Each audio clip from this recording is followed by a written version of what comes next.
Ich swear.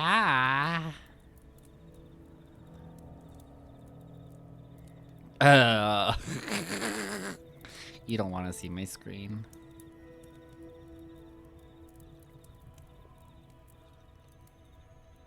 We are Goblin Forge.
Dan is All technically watching. right. Hello, everyone. Hi. All right, time for an intro. Hello, my office schools, and welcome to Kitschy Shop for Eclectic Curiosities, where we cast aside the mundane and plunge head first into the mystical realm of the supernatural. This is a place of enigmas, oddities, and the unexplained. Your presence here signifies that you've dared to venture into the darkest depths of curiosity, and now you stand on the precipice of the chilling arcane horrors concealed within. I am Kitschy, your host and guide through this bewildering labyrinth of the bizarre and the uncanny. But I'm not alone on this otherworldly journey. Our cast for today includes Russell. Hi, I'm Russell. I am prepared. Wonderful. My pronouns are he, they. Beautiful. Val. Wow, should I introduce my character or not? We'll introduce our characters when we get into it. Okay.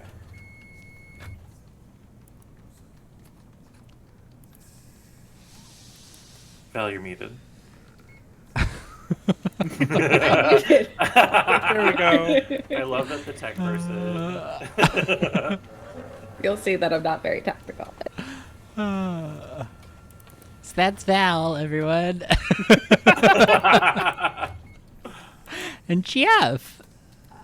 Hi, Jeff or Geo. Either's fine. He and they are my pronouns, and I'm here to have fun and make friends at this wonderful corporation where we work.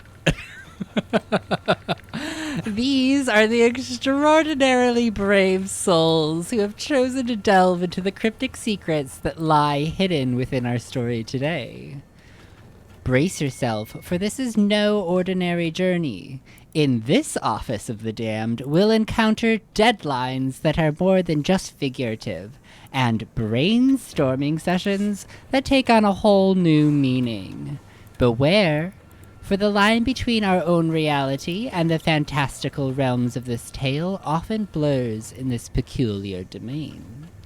Please do find your tether, for we cannot be held accountable for any adventures that proceed beyond the close of today's story. So, my dear witnesses, join us as we peer into a story on the fringe of technology and the limits to which the corporations of this world are willing to go, all in the name of money. Kitschy Shop for Eclectic Curiosities is an actual playcast with violent themes and adult language. Audience discretion is advised. Today's episode may include violence, gore, death, mutilation, body horror, and animal experimentation. So if those trigger you, we'll try to give you a little bit of a notice ahead of time. Today's episode will also be raising money for the National Black Trans Advocacy Coalition, the charity selected by our players. Any donations that you make during this session will go towards this cause.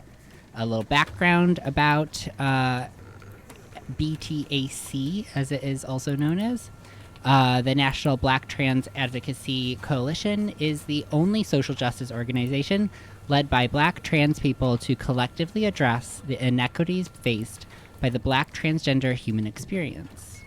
Through their National Advocacy Center and affiliate state chapters, BTAC works daily, advocating to end poverty, discrimination in all forms, and its human inequities faced in health, employment, housing, and education that are rooted in systemic racism to improve the lives experienced by transgender people.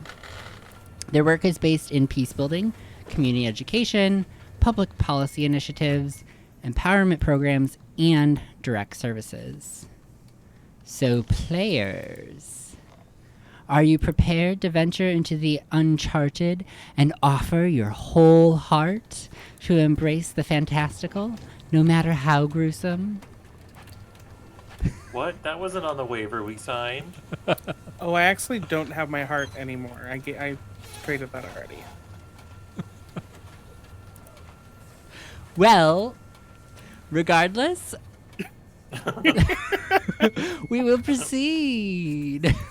Wait, did we sign an at-will waiver? Is that what these states? You signed a whole bunch of things, Val. I'll have to pull those up in your employee profile. Well, my fellow office ghouls, let the zombification begin. May your brain be powerful, your gall unwavering, and your hearts ready. Record scratch. One last thing before we get started. Do you know what I hate? What do you hate? You know, Alice. working all day just to come home and have to still figure out dinner. Preach it. But you know what? Today's my cheat day. We're going out to eat. I'm thinking Italian. Man, I love a good Italian. Which, you know, that makes me wonder. Where do zombies go for a nice family? Hold on. I couldn't even get through it. What is happening? For There's one one second, of I us. thought we were sponsored. I was like, did we get a Yeah. sponsor? Hold on. Whew, There's restart. one of us that are supposed to be keeping a straight face. I am supposed to be keeping a straight face in this. Ain't nothing straight in here, all right? Where do Hello. zombies go for a nice meal? I don't know. Headquarters. No. All right, so that is what we're going to start with today. And we're going to jump into it. Cornwall Consolidated, tech giant, world leader in various areas of research, has the resources and wealth to make dreams come true. They exist on the cutting edge of future technologies, medicines, and science. Getting to be the best, though, is a tricky business, and the company is rife with secrecy. Their base of operations, the source of their success, and the wellspring of ideas echoes this secrecy. The Hollow. Deep underground. The Hollow is hidden from prying eyes. Its location a well-guarded subterranean secret where the bulk of the company's research takes place. Scientists, engineers, chemists, and many other great minds are buried deep in their work for a better future. Mostly. Some secrets are more secret than others, and the company hierarchy fiercely enforces this. Which brings us to you, the players. Some employees are high flyers, some are getting by. You are at the bottom of the barrel. The rock bottoms, aptly named as your base of operations in the lowest depths of the Hollow. From dead-end experiments to sanitation, this is where careers go to die. Some of you have accepted your fate and continue to work away, whilst others still try to climb the corporate ladder to the higher levels. The lower levels receive the least funding and care, which is what has led to the current situation. Something terrible has gone wrong on the upper floors. An experiment gone awry. something the company doesn't want getting out. Dun, dun, dun. The Rock Bottoms, however, have no idea that this has happened. The alarm system on their floor is out of order and has been for quite some time. The upper floors are evacuated. Something has been unleashed, and it's time for the Rock Bottomers to climb the corporate ladder to survive. Now's when you go dun dun dun, Belle. No, that was a very aptly placed dun dun dun. No, it was. There were just two places. Dun dun dun. So I almost got the first one, but you went too fast. Oh, I apologize. Well, the three of you are employees at the Hollow, and you are Rock Bottomers. You have no idea anything is going on, so let's go around and introduce our characters and what you are doing in your day-to-day jobs. Let us start with Russell. Oh god. So I'm playing Becky Beckers Johansson, a recurring character of mine. She is like 5'5". You can't tell, but underneath her clothes, she's like really compact muscle. She got like a 12-pack. And she's got blonde hair, blue eyes, like European beauty, whatever. And she's just like in the mailroom right now alone. I imagine she probably is a supervisor, but I don't think they're there right now. And she's just like trying to pose the mail in as sexy a way as possible. Just just holding mail, like so hot, and taking like Insta reels. And it definitely all has confidential information on it. So, as you are posing for the camera, you hear a voice behind you. Becky, I thought we talked about this. Who's there? It's your manager. Oh, I thought you went home for the day. I have to introduce myself to you every day.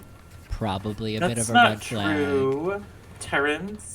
Terry. Well, I am your primary supervisor here. I do understand that Jack, Jill, and Jonathan are also your supervisors, but... Oh, that's a lot of J's. Yeah, but it's important that you listen to each one of us equivocally. Wait, Terry, what? How come there's 4 managers and only 1 employee in the mailroom? That is a very good question for the higher-ups here at the Hollow. I'll make sure to bring it up in our next executive stand-up.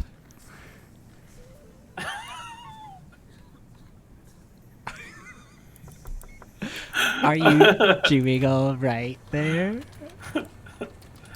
Yes, I just saw something funny, that's all. All right. Well, get Sorry, back what to were work. we talking about? And Oh, right. remember, no phones on the floor.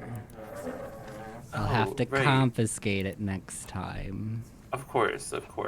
She is going to wait till he's not looking, take like a letter opener, and cut a little hole in like an envelope, and then sandwich her phone between 2 envelopes with a little tape, so it just looks like she's holding mail.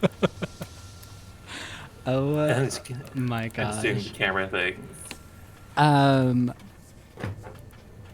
right. So we're gonna introduce our first role. Oh no! I would like you to make a I think the one here is a... So wit is not really a brain-based stat in the It's system. like dexterity. So I think we're just gonna have to go with a raw smarts. Perfect. Oh my gosh, I got 0 successes. All right, we're gonna log that for later. And we're going to make our way over to Dr. Isabella Hawthorne. Val, would you like to introduce your character? The doctor is silent. The doctor is silent. That's a new one. That is something I've never seen before. Hold on, I just had it up. Congratulations and good on you. Yeah, it was a lot of hard work. You know, lots of money, all that stuff and school and stuff. And don't call me doctor. It's weird. Okay. All right. Hold on, I have a description somewhere and I just lost it. Okay, I found it. Isabella is a woman in her early 30s with an air of elegance and intensity. She has long, dark hair that cascades down her back, and her piercing blue eyes seem to hold secrets that only she can decipher. She often dresses in formal attire, definitely not suited for the bottom of the barrel office building here. Always alluding to the fact that she always thinks that she was born in the wrong decade and should really have been born in the Victoria era. And she always has intricate jewelry adorned with occult symbols that if you asked her, she probably actually wouldn't know what they mean. And she is one of the company's hackers, so she is aptly sent to the basement to do all of her typey, hacky stuff and see how well people are doing at their jobs. Yeah, Becky. And how are people doing at their jobs today? Well, if you look over at this compliance score section right here, we have Miss Becky Johansson Beckers, whatever her name is. She's at the bottom of the list again. Oh, interesting. And what does that mean for the bottom line? She's probably losing it. What do you mean? See the bottom line? It went that way. So as you are typing at your computer, you hear the phone ring a couple cubicles down from you, where one of your coworkers answers it. He picks it up. You hear him mumbling. Then you hear him flirting a little bit. Do you say anything? What do you do with this information? Catalog it for later. It's none of my business. Blackmail. It is not currently bothering me. All right. So you continue on with your day. Hackety hack hack hack. Clickety Wait, clack what clack, is this clack. co-worker's name? Their name is Talisa. Elisa? Yes. Okay. All right. And that is going to take us to our third character for today's tale, Bailey. Jeff, would you like to introduce your character? Sure. So, Bailey is a well-dressed, very tall, 30-something-year-old guy. He's got shoulder-length, like curly brown hair. He's probably like wearing like a sweater vest. He's like very businessy looking. You know, he takes his job very seriously, and his outfit needs to reflect that. It's all about climbing the corporate ladder for Bailey, and you got to start somewhere. Bailey started at rock bottom. So yeah, he's over an HR administrator, over probably clickety clacking away on his computer. All right. As you are filing your latest payroll things, you get a notification in Outlook. Ding. You click on over and you see that it is an email from your boss. Monday is going to be a holiday. It's important that you push everybody, really badger them, to submit their timesheets a day early. That's going to be fun for you.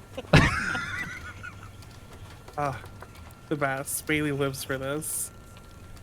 So now it is up to you to draft that email for your manager's approval. To remind everybody, Monday is a holiday, and that payroll will be expedited this week. Lucky you. Beautiful. It's gonna be so good. Do you want me to like write it for real? No, you do not need to write it for real. I can do it right now. I can do it. Bailey's very competent at his job. All right. And like as you're drafting this, you already get an email from Gertie upstairs being like, "Don't you dare send us a reminder. I get 5 of these every freaking week, and everyone replies all. Please don't do it." Like, what is this, like a Teams message No, or an actual email? this is an actual email. Bailey's just gonna reply and be like, "My dearest Gertie, so good to hear from you on this wonderful Wednesday. Don't forget that you need to submit your time card, okay? Love, nope, not love. That's not a business appropriate. Best regards and warm wishes, Bailey." Oh. Send. You wait like 3 seconds and she's already responded. And she's like, "I wish you the best weekend, Gertie." And it's in like all capitals with some like really erroneous periods. Just real quick, Bailey would be like, "Thanks, Gertie. Going to the apple orchard with my sister. Gonna have a great time." Send. 3 more seconds go by. You get a response. "I can't believe you thought I was serious. Please stop contacting me." Oh my gosh, Gertie, that wasn't very constant collaboration of you. Maybe we should have a talk about this on Monday. 3 Does seconds Gertie go understand by. that these are all "I retire next month. Go eat a dick." all right? We understand now. I'm just gonna forward that email to my boss and go, "FYI." Beautiful, beautiful, beautiful. All right, it's lunchtime. Sorry, I'm dying internally. As opposed to externally. Don't worry about it. It is lunchtime. The clock has been ticking. Becky has been kind of moving mail around the room.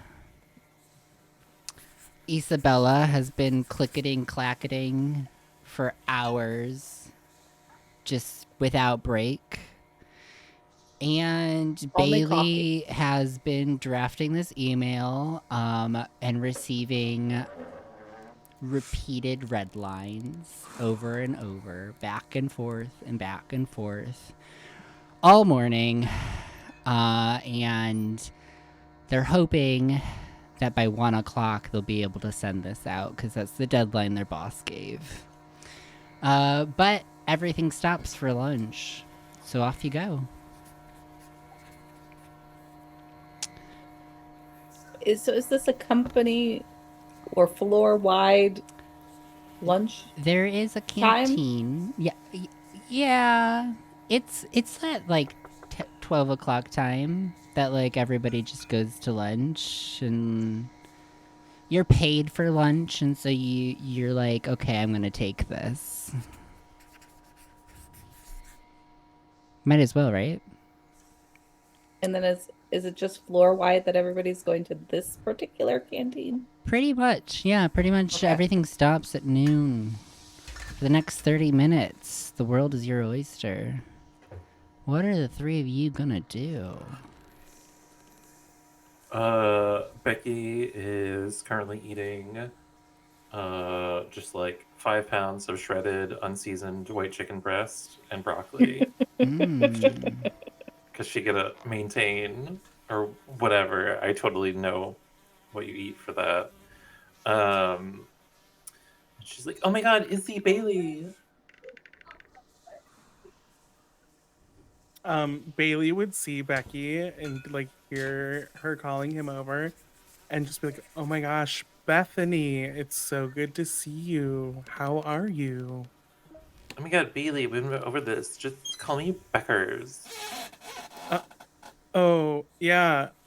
That's your name. Yep. Becker's. That's a lot of chicken. I know, right? I just like kept making more, and here we are.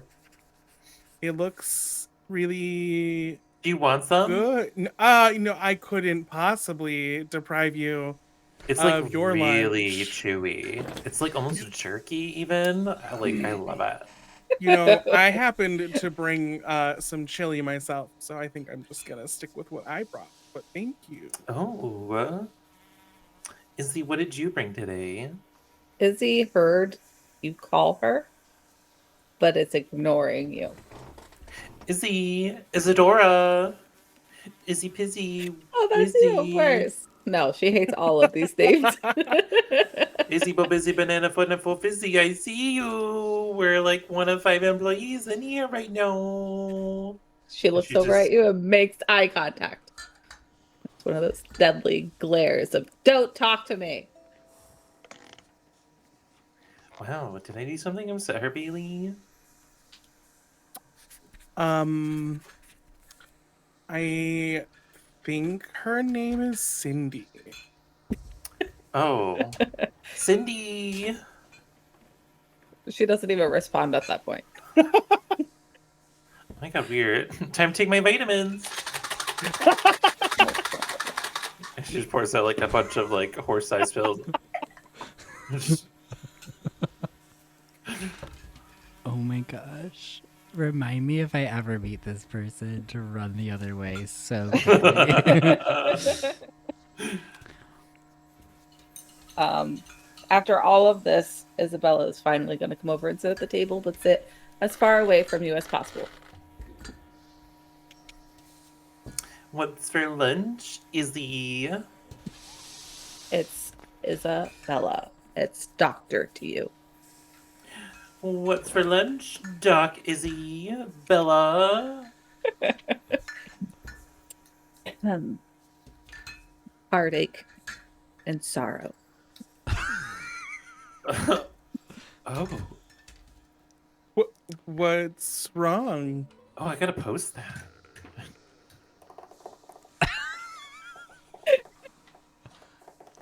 So as you are making your social media post, the lights flicker 3 times. It's not uncommon here at the Hollow that the electricity glitches out. Specifically in the basement. Specifically 6 floors down. I really thought that they fixed that last week, but I guess here we are again. Do you have your company issued flashlights? Flash Isabella what? just holds her phone up with the flashlight on. Did you get the ones with the branding? No? You mean my paperweight on my desk? Wait, we Well. get stuff? The company branded flashlights from last week when this happened. I handed them out to everyone. Yeah. No? Yeah. Okay. Yeah, I had that. Okay. Yeah. Okay. Yeah? Yeah. Okay. Yeah.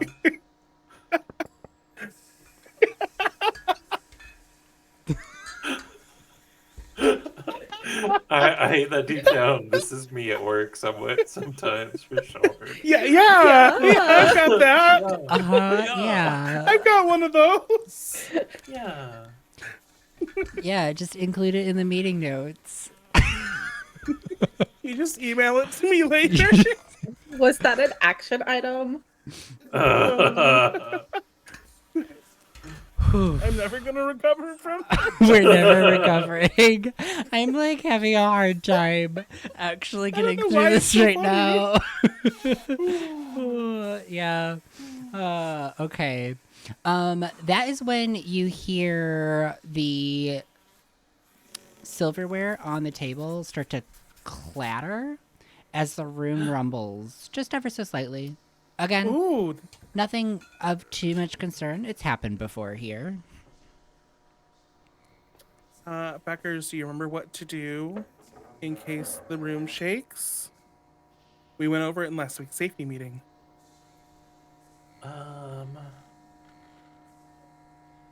This? She starts shaking.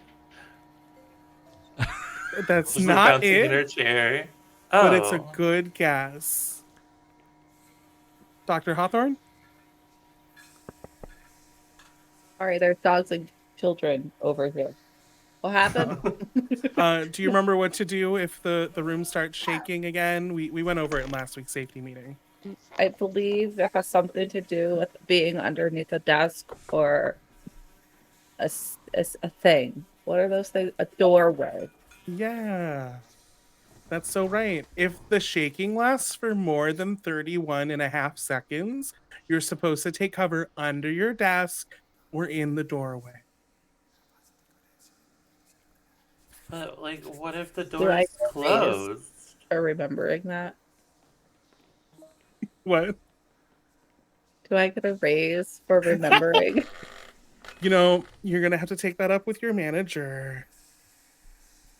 Like, doesn't he just go to HR? So can we skip a step here? So as you're having this conversation, you do indeed see Isabella's manager just like walk past and just like turn away as he hears the word raise and just like and he scurries off past your table, sitting down as far away with his back turned to you. Yeah, that seems like middle management. Yeah, so this is some really enthralling lunchtime conversation. I'm so proud of you all. Because this is when you hear echoing down the hallway, loud enough to hear over the riotous conversation that's happening in this canteen. This banging that seems to be like, it seems to travel from like above, and you hear it like in like the ceiling echoing until you hear a crash in what sounds to be like boxes over in the direction of the mailroom, which is just next door.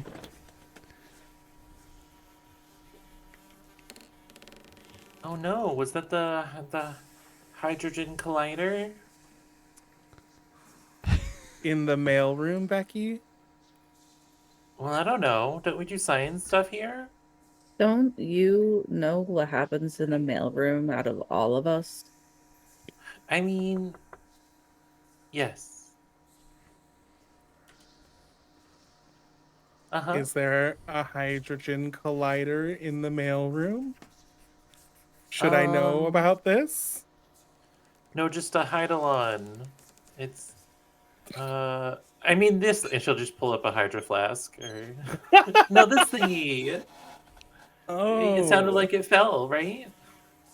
Well, is there another one in the mailroom? Oh yes, I bought us all matching pink ones. Okay. Do you want to go check that out then? How much time is left on lunch? You have about 12 minutes left of lunch. Yeah.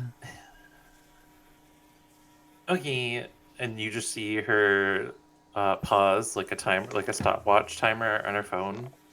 I'll be right back. All right. So Becky is going to leave the canteen and she's going to make her way down the hallway towards the mailroom.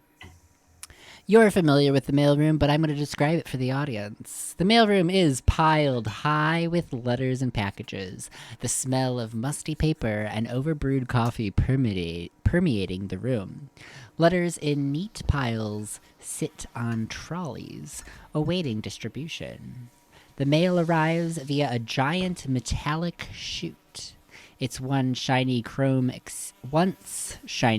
exterior, now dulled with time. A loud clanging echoes from the mouth of the chute as something heavy clatters down, thumping into the mound of letters, obscuring it from view. A low gurgling rises from the pile.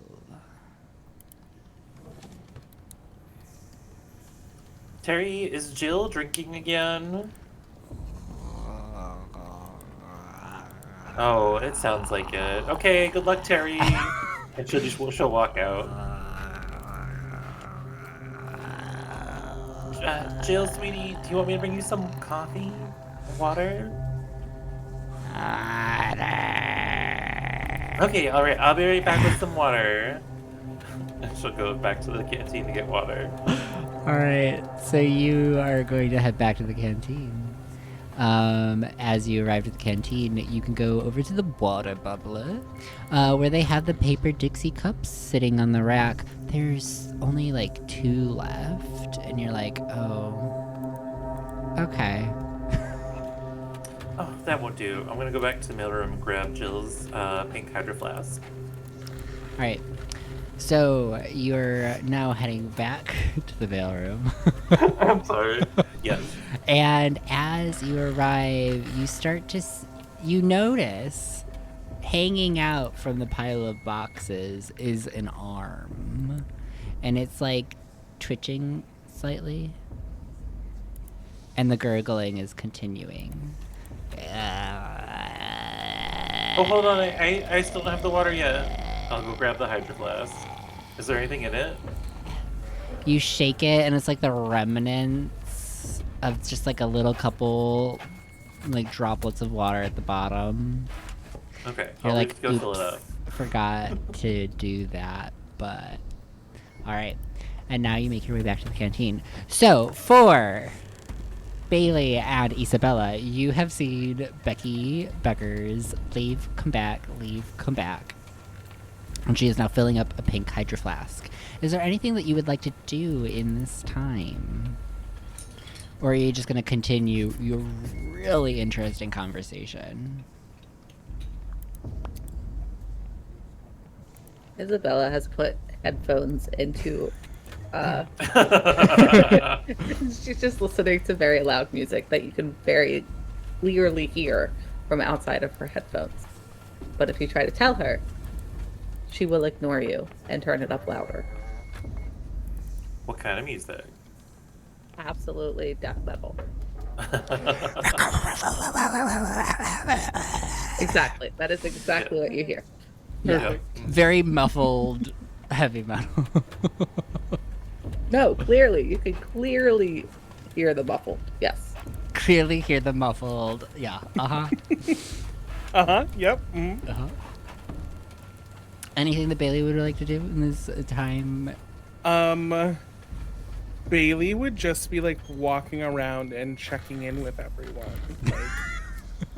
Like making sure they're all good, that they've seen like the weekly bulletin, that they know like our stand-up topic for the week. Yeah. Mm-hmm. I think the second time Beckers comes back, though, Bailey would like approach her at the bubbler.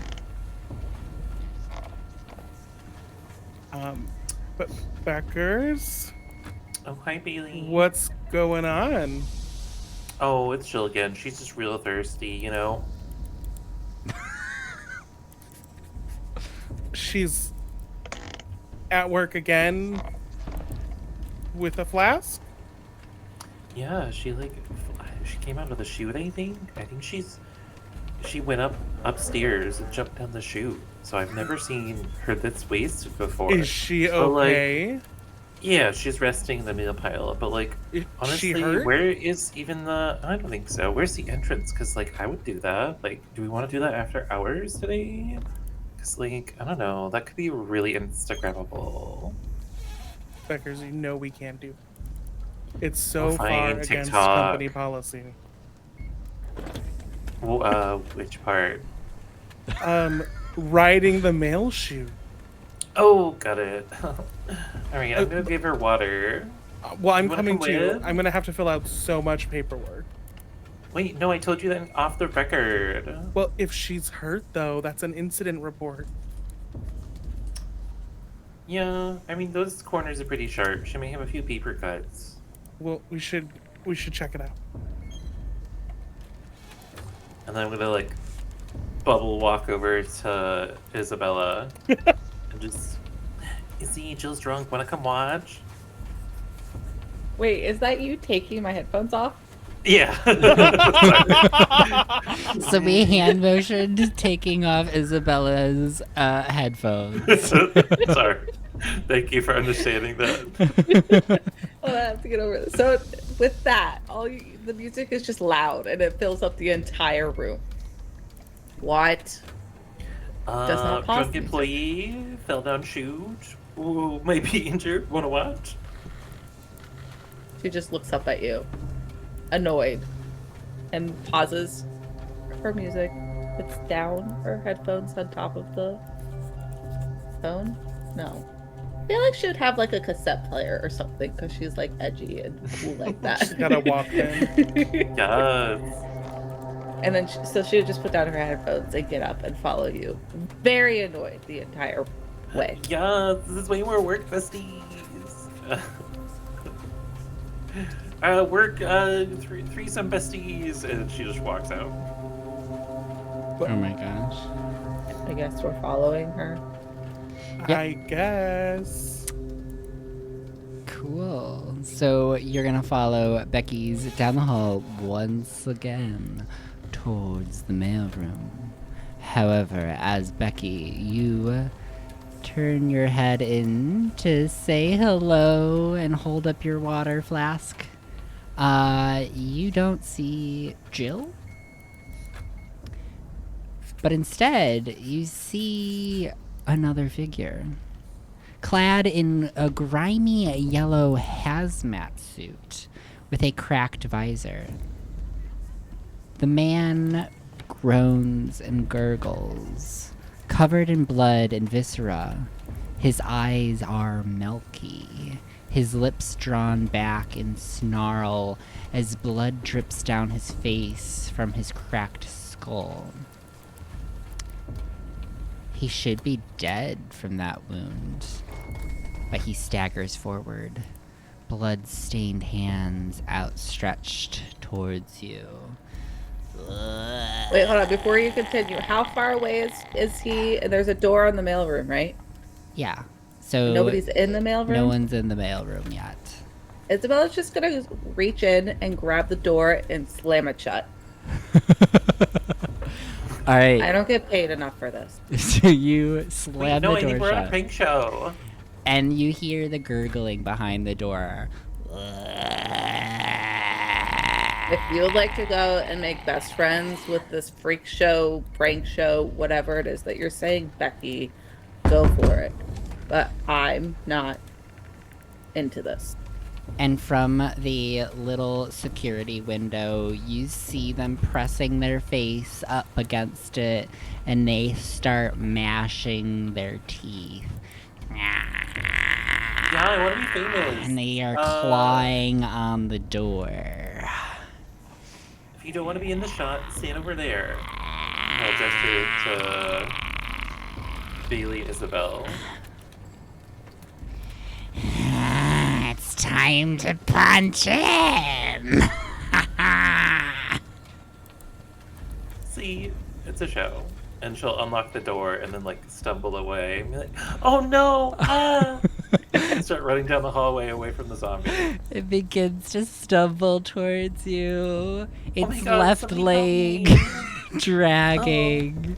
And Bailey, as you're kind of standing and watching all this happen, you see that they're dragging their leg and they stumble slightly and they put pressure on it and it bends in the wrong direction, just like off to the side. Nope. Oh, And then no. they start hobbling towards, and you just see the like half of the leg just kind of like flopping behind.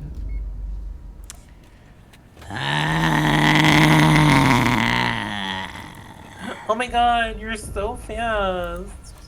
Is there anything around that I could use to like poke them and push them over? Sure. What would you like to do? You're like across the hall from HR. You're this Is there like a security broom, office like is there. Janitor's office is down at the end of the hall. like past it? Or the... This is like Oh. you can just like make up shit, and I'm gonna say yes because this is a sandbox of storytelling. This system, it's much less mechanical than any other like RPG system you played in, Val. Is the well, I guess my question is, do I have to do something if I try to go past this person? If Are you they want to going to go try past them me? into the mail room, then yeah, they're going to try to lunge at you. Oh, so they're still in the mailroom. Then I'm gonna go up to the janitor's room and get like a broom. Yeah, they're moving like real slow. They're just starting to cross that threshold. So you clack on over, because you said you're wearing fancy clothing, so I'm assuming that entails heels. Clack on over, grab your a mop from the dirty mop bucket, and you drag it on over, dropping all of the wet mop water on the floor as you go. I would assume the janitor would put it away dry and No. clean. No, not in Rock Bottom. It's rock bottom. It's Alright, rock understood, bottom. The understood, janitors fine. that work on this floor are also part of the rock bottomers. Bailey, I feel like you have somebody else to wipe up.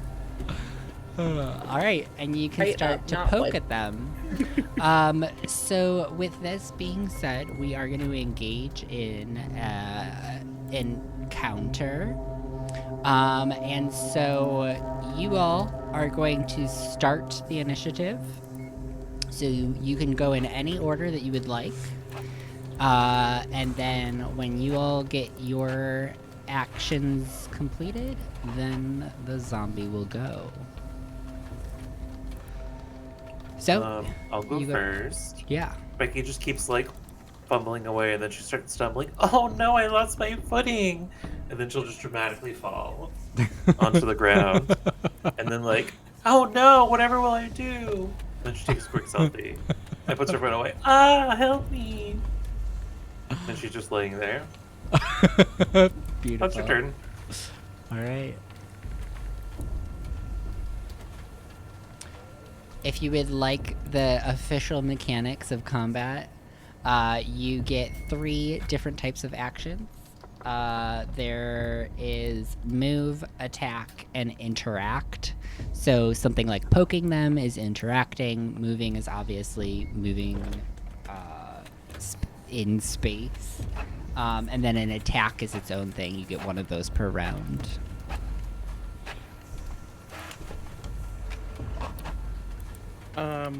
Go ahead. I'll poke it with my stick. All right. So as you poke it with your stick, it like bounces up against it, but then it kind of turns its attention towards you. It had previously been like mashing its teeth and kind of groaning as it shambled towards Becky on the floor. But now that you poke it, you see it kind of turns at you and like raises its face a bit. And then it starts trying to push into the mop, the end of the mop. Like its chest is just trying to like force. It's just trying to like go forward. Yeah. Well, what I would really like to do is push it enough that it like falls off the center of gravity with his broken foot and stuff and knocks him over. All right. So that would be an attack, and that would be an attack with a blunt makeshift object. So you are just gonna roll your grit.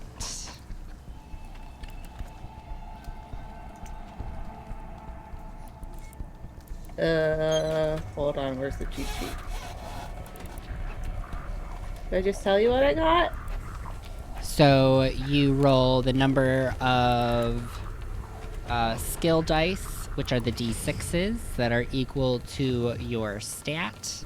And then if you have a talent, your talent will tell you the d8s to roll.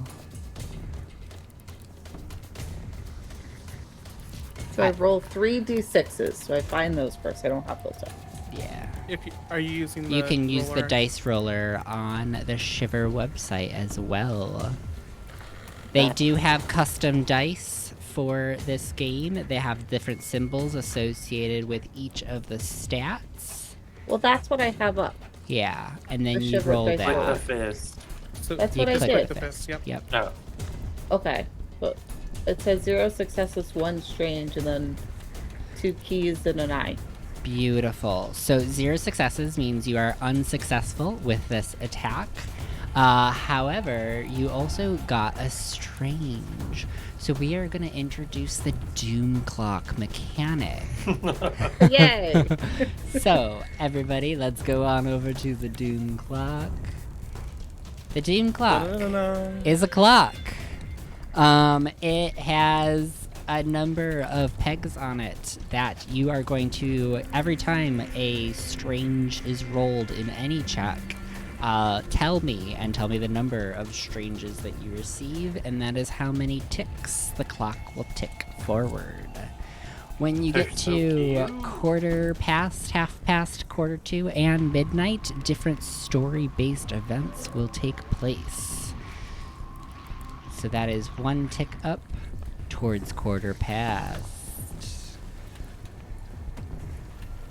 Alright, Da-da-da-da-da. so you're unsuccessful, so you kind of give it a pretty big shove, trying to like push it over. But unfortunately, your shove is a little bit awry and not enough force to knock it over.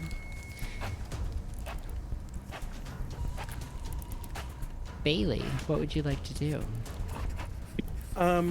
This is obviously not an employee of this office, right? They do have a name badge on. Oh, can I see it? Their name is Varric Thompson.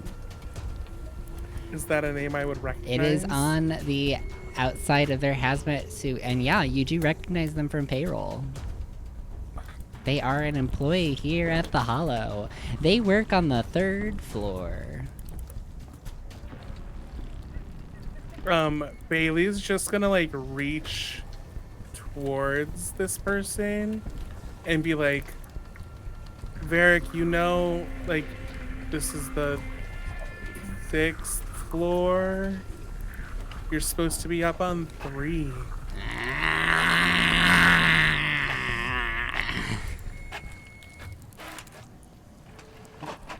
Varric,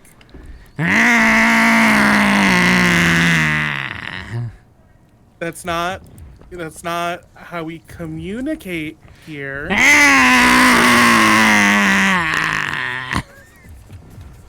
Can I grab like a stapler and just chuck it?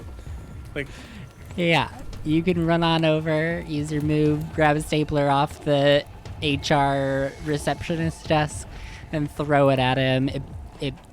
Would you like it to be an attack roll, or is this really just for flavor? we'll call it an attack. All right, Throwing it with force. roll your grit. No successes, no strange. Gorgeous. So who writes up the writer-upperer? So you throw and you kind of just have that like little throw, and it hits the head and bounces off, and then you just see their head whip towards you.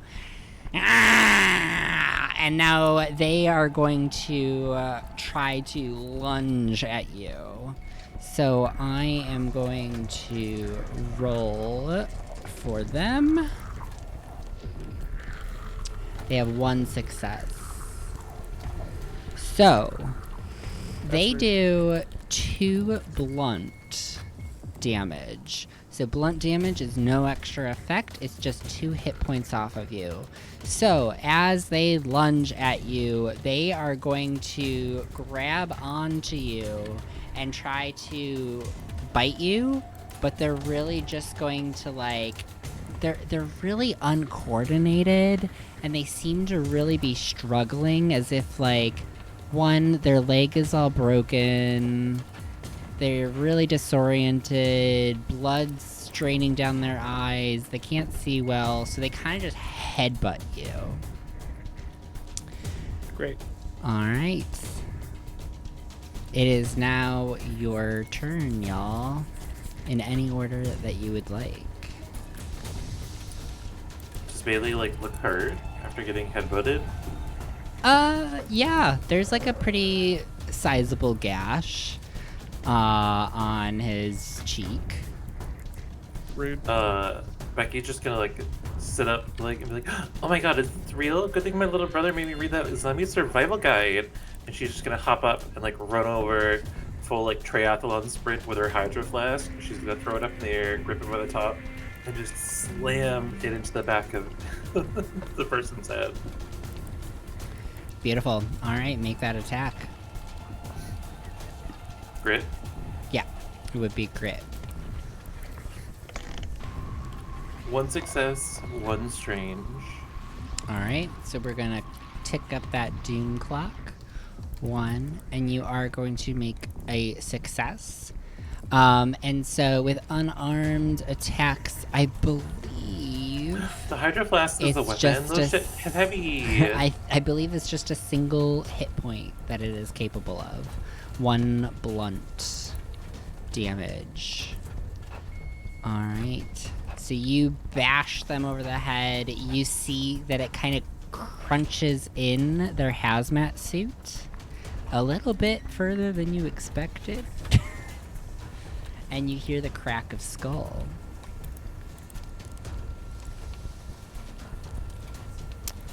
Bailey, are you okay? What? I'm gonna. Oh, Oh my god, he has a Um, concussion! What is happening? Bailey, we should probably leave and you two Beckers. And it's, like, we'll lock them in grasping the mailroom. As you're like having this conversation, it's like grasping at you, like y'all are like, it just headbutted Bailey. Is it in the hallway with us then? Yeah, it's like on Can I- top of you. You're like having want to to- fend it off. Oh, Try can to I try push to it. push? Yeah. With my broomstick. I still have it. I'm gonna try and push it back. All right, make another blunt attack.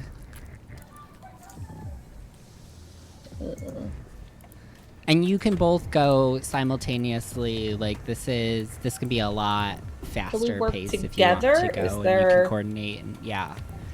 Okay. Is there like some benefit to working together to try to push? There Never mind, is- don't need it. I got a success. I also got a success. I rolled 1 grit and 2 luck though. That's when I add the luck to my bank, right? Okay, so Well, I if you got a luck, roll 2 luck, it can be a success.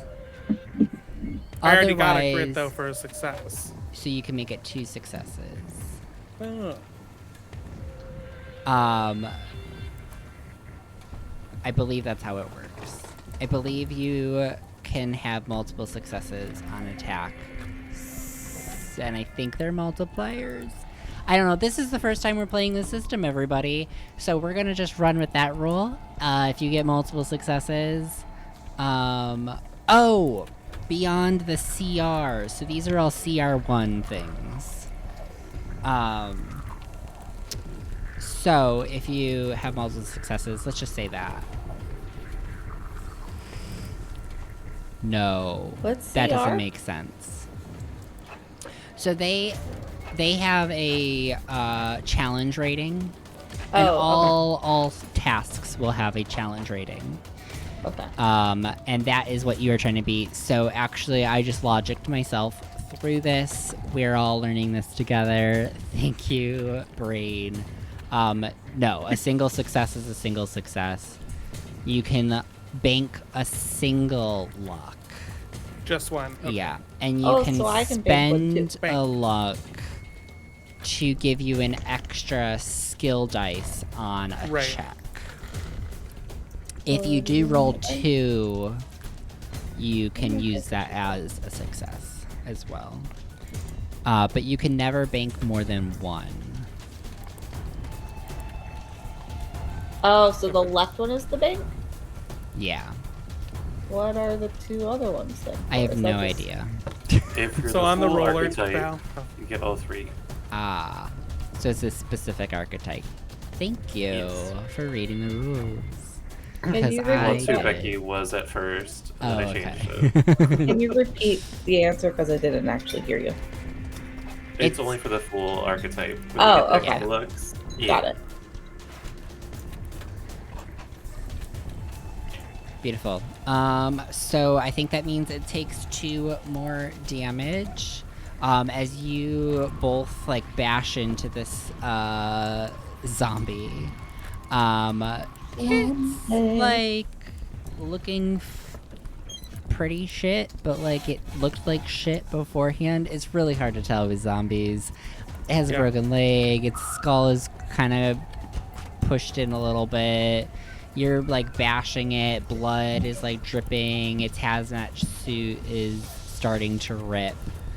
And it is going to again attempt to make a bash attack. So it just now swings its But like it's arm at the around. end of my room because I'm still trying to hold it back.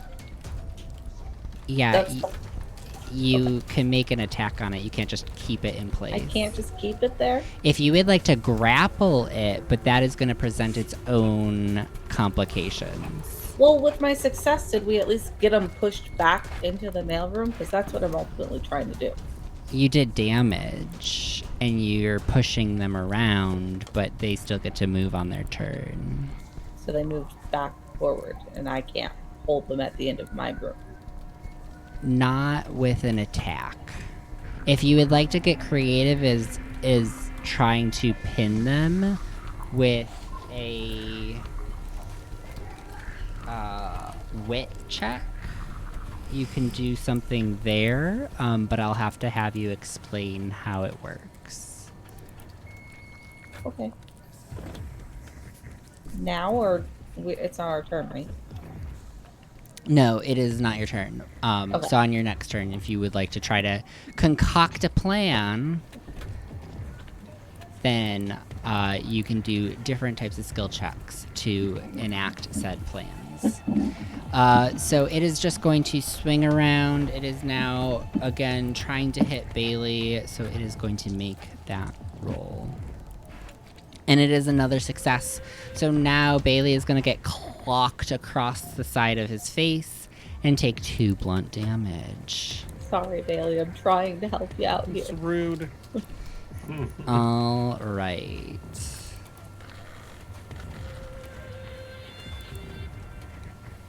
What do y'all want to do? So, can Isabella and I hold like either end of the broom Yeah. and use it to like force, like, I don't know how to describe what I'm trying to do. Push it into the mailroom. Yeah. So this is going to be a cooperative grit check in order to do that. Would you like to That's push what it I'm into trying the mailroom or pin it against the wall? Let's, I don't know, pin it against the wall. I vote mailroom because then we can shut the door. So, it had like a window on it though. It has a Yeah, but like a security little- window, so it has that like wire in it. Oh, okay, It's yeah, just like into one the of those mailroom then. narrow And you have- windows that you you can have see into it. keys? Yeah. As HR, do you have keys? Or Probably Becky, not. do you have a key? Yeah, totally. Just trying to see if we get it in the room, if it's just gonna get back out again or not. Beckers has the key right with her flashlight. They're in the No, I same have place. keys. Is it for the mailroom though, Becky? Yeah, sometimes they lock up, so I have the key. Yeah. All right. Okay. That's enough talking. You're in the middle of combat. Okay, so we're gonna push him into the mailroom. I rolled my combat. All right, right. I'm doing it. Oh, it's success. All right. I got 2 success and 1 strange. Oh my goodness. Okay, we're gonna move up that clock 1 tick point. And with 3 successes across the board, you're gonna be real successful. So you grab both ends, you look at each other, and you bull rush this thing into, and you said are you trying to pin it or into the mailroom? Into the mailroom. Okay, you bull rush it into the mailroom, you topple it over into the boxes, and then you scurry out of the room, slam the door, and does Becky have the keys? Yeah. All right. She sticks the keys in, turns it, locks the door. You hear behind the door rustling in the boxes as it's trying to like pick itself up. You also hear, at this point, in the mail chute, more banging.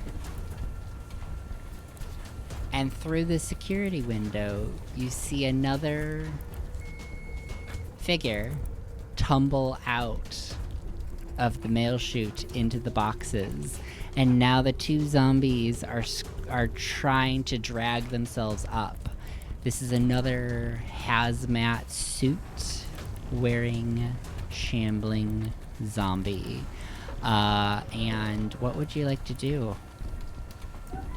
Well, I'm really glad we just locked the door. Can we leave? That's the end of the day, right, Bailey? That means we could go, walk out. Look, there's not a protocol for this. We don't have a undead horror protocol Where's in the crisis binder. management team? Where's we your don't disaster have one. recovery book? Everybody has one in their desk. All right, and so Isabella's just gonna run off into the security room. All right, so you run off into the security room. And oh yeah, I have to explain more. So she's going in there and she's basically pulling out everything to find that big old white Bible book at the bottom of the drawer that nobody ever wants to actually open or use or thinks that they ever will have to, and tries to find like the crisis management hotline where she can call and figure out what to do in a crisis. All right, and are you talking about the corporate crisis hotline? Yeah. All right. So you do, in fact, eventually find a number listed about reporting incidences to corporate. And you can call that number. However, you get a busy tone. And you wait, hoping that the voicemail is going to pick up. And it doesn't. The line is busy. Well, then it probably isn't just us. It's everybody. So she's gonna flip through the book some more and try to find like some other direct phone number, like a phone tree or something. But it's not gonna be up to date, so whoever she calls is a good answer. Yeah, basically. So you flip through the pages, because who updates the phone tree? Well, it's somebody's Bailey job. might actually. Bailey, do you update the phone tree? No.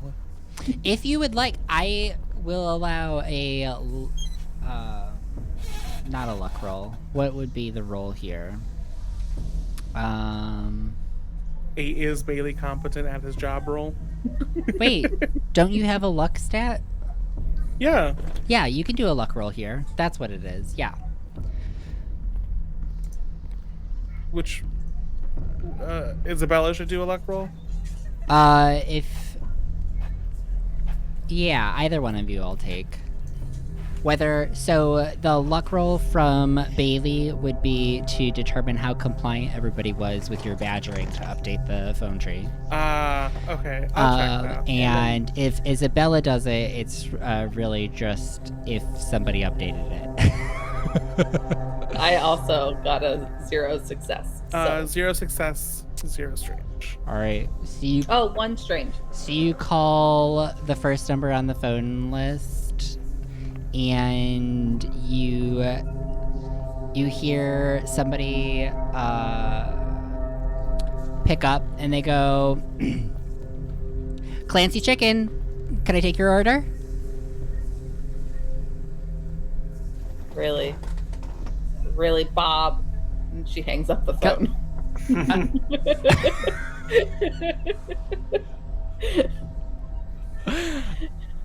All right. Does my boss sit like upstairs somewhere, or is my boss on rock bottom too? Ooh, that's a good question. Who did we establish? So, Becky's manager we established is down here in rock bottom. My manager emailed me, so I assumed yours emailed you, so I'm gonna say that they're upstairs somewhere. Okay, Or they're in the corporate office. I'm gonna call my manager, Alright. whose name I've already forgotten. Bring. Bring. Bring. Bring. Bring. Bring. Bring. Bring. He doesn't have a voicemail. You've reached the voicemail box of 756-328-4512. If you would like to leave a message, press pound.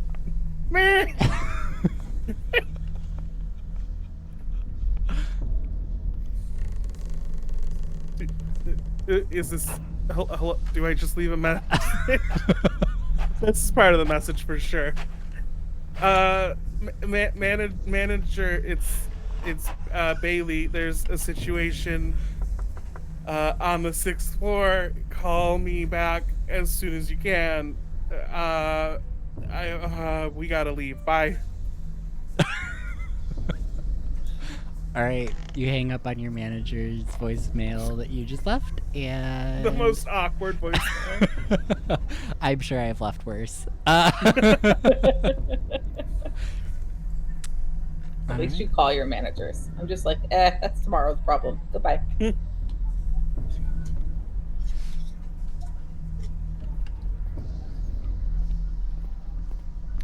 Okay. I'm gonna gather anyone I can, anyone I see. So I mean, I'm sure I'll see Isabella and Becker's, but anyone else who's on the floor, I'm just gonna be like, Oh, go ahead. You look over at Becker's, and she's just in front of the window with the zombies behind it, taking selfies, holding up the bloody hydro flasks, being like, "Day 1 surviving the apocalypse, Squirrelies, XOXO." Becker's, we have to go. Oh, yeah, sorry, 1 second. Oh, wait, I don't have any signal anyway. Isabella's gonna come over and slap the phone out of your hand. That's when you hear someone snickering from behind. Gosh, what a fucking ditz. Becker's voice just gets real deep. Who the fuck? You whip around and it's And she just, like, Maxwell you see all the Duquesne. muscles. It's Maxwell Duquesne. You've seen him around Is he the hot? canteen. It really depends on your definition of hot. He looks like he has money. Oh, Maxwell, you're such a tease. Yeah, not a chance. Anyways, That what was- the heck are you all doing? Lunch is over like 15 minutes ago. What's his name? Maxwell. Maxwell. Oh, sorry, you just said that. Hey, Maxwell. There's something in the mailroom. It just got delivered for you. And with that, Isabella's gonna grab both Becky. Wait, no. I don't she's get gonna mayo for corporate. Like, that's not my job. No, it's for you specifically. I promise you, you're going to want to get it. Did I just, like, accidentally send my Amazon packages here again? Because, like, I thought I Yeah. fixed that with them. And I, like, really berated that customer service chick. Like, Yeah, I it really hope they fix definitely that in their system. They Looked like it came from the Bezos, like straight from Bezos. Well, Bailey, you didn't see this. Alright? It was not my fault. It's Amazon's fault. Okay? Isabel is gonna grab the keys from Becky and unlock the door, push Maxwell in, and then just slam the door and lock it again. At first, That's what you get from messing with Becky. like, you push him in and he, like, is looking around, and it's that scene because you push him beyond the zombies and he, like, stumbles into the boxes and he, like, picks himself up and he, like, brushes off and he's like, where is it? Oh my god! Ah! Get me out of here! Get me out of here! Ah, you fuckers! And then the last thing you see is just his bloody handprints dragging down the security glass and the squelching of zombies gnawing on bone and flesh. Nobody messes with my girl.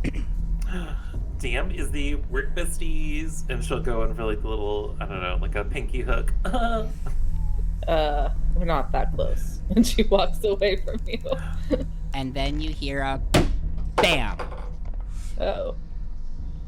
And you see his face pressed into the glass. And Oh, he's back. he's eyeing you. And you see his teeth start to mash. Wait, he turned that fast? Damn. Wow. Bailey It's a is gonna step into the HR office, grab a piece of paper and some tape, and just tape it over the glass. Do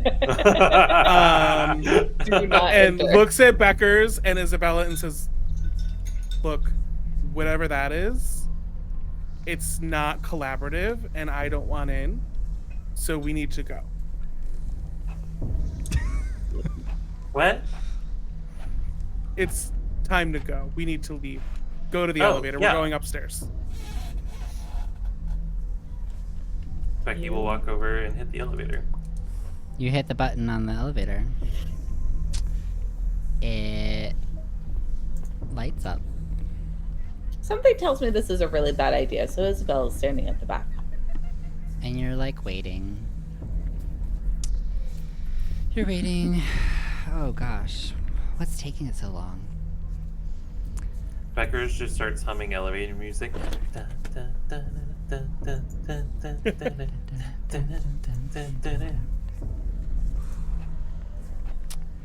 Hits the button again.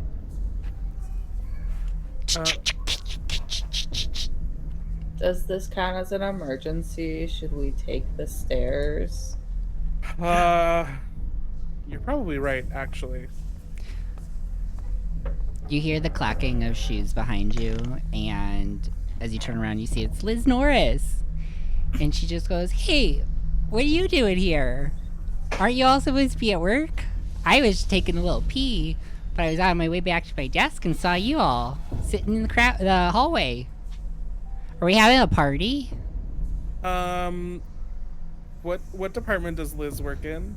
Oh, Liz absolutely works in the lab. In the lab. Okay. Yeah.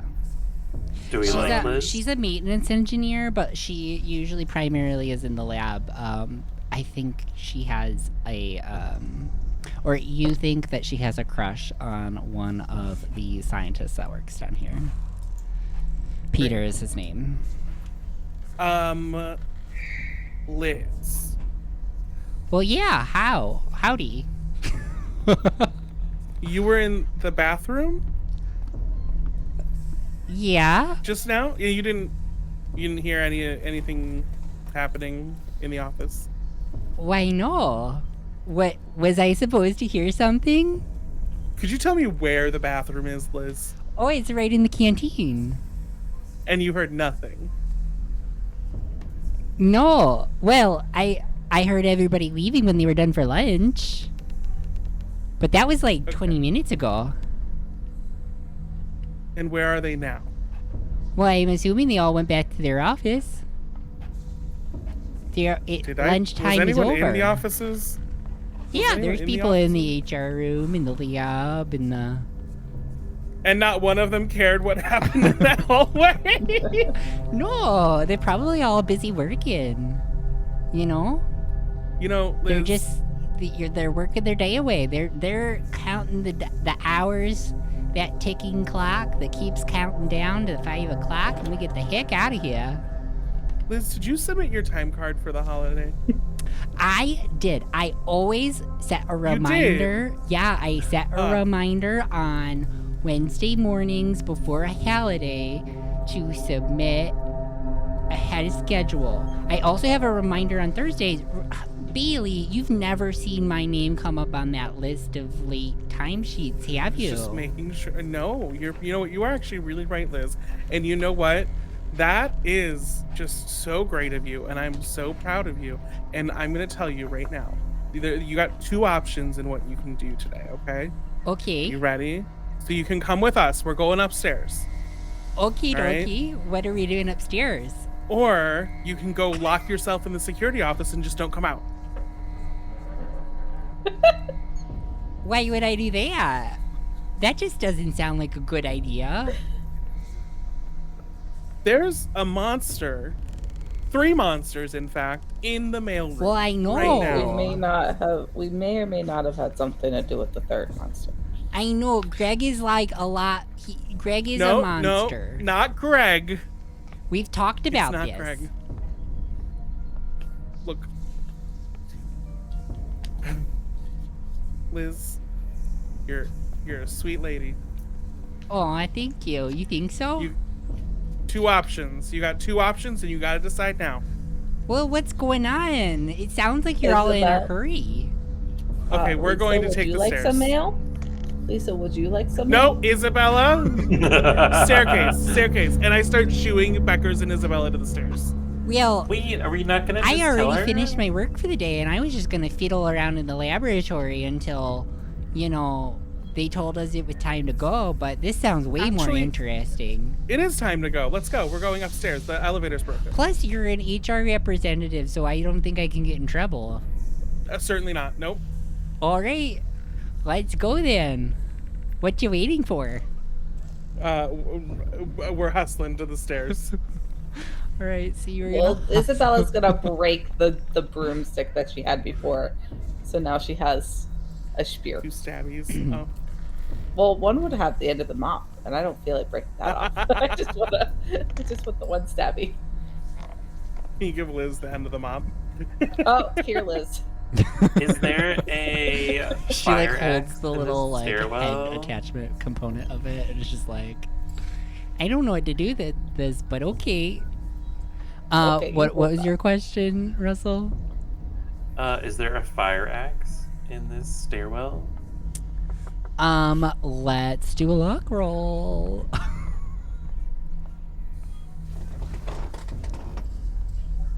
That's 0 successes and 1 strange. Yay, Doom Clock. How far are we? Also, whenever I 5. get strange on a failed skill check, it goes up 1 additional minute. So it's Tio. Oh, Same cocky. That's my flaw. yeah, so 6 of 15 until we get to quarter past. All right. So you make your way over to the stairwell, and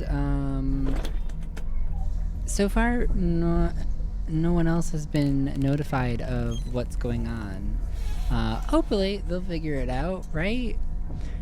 Not my problem. While we're walking up, can I small talk with Liz? Yeah. Oh my god, Liz. So, like, have you ever seen Zombieland, the movie? Oh my god, I love that movie. That's the one with Ryan Yeah, Reynolds, me right? too. Yeah, but like bald? Yeah. Oh, I don't know if that's the movie I'm talking about. They like are dancing around.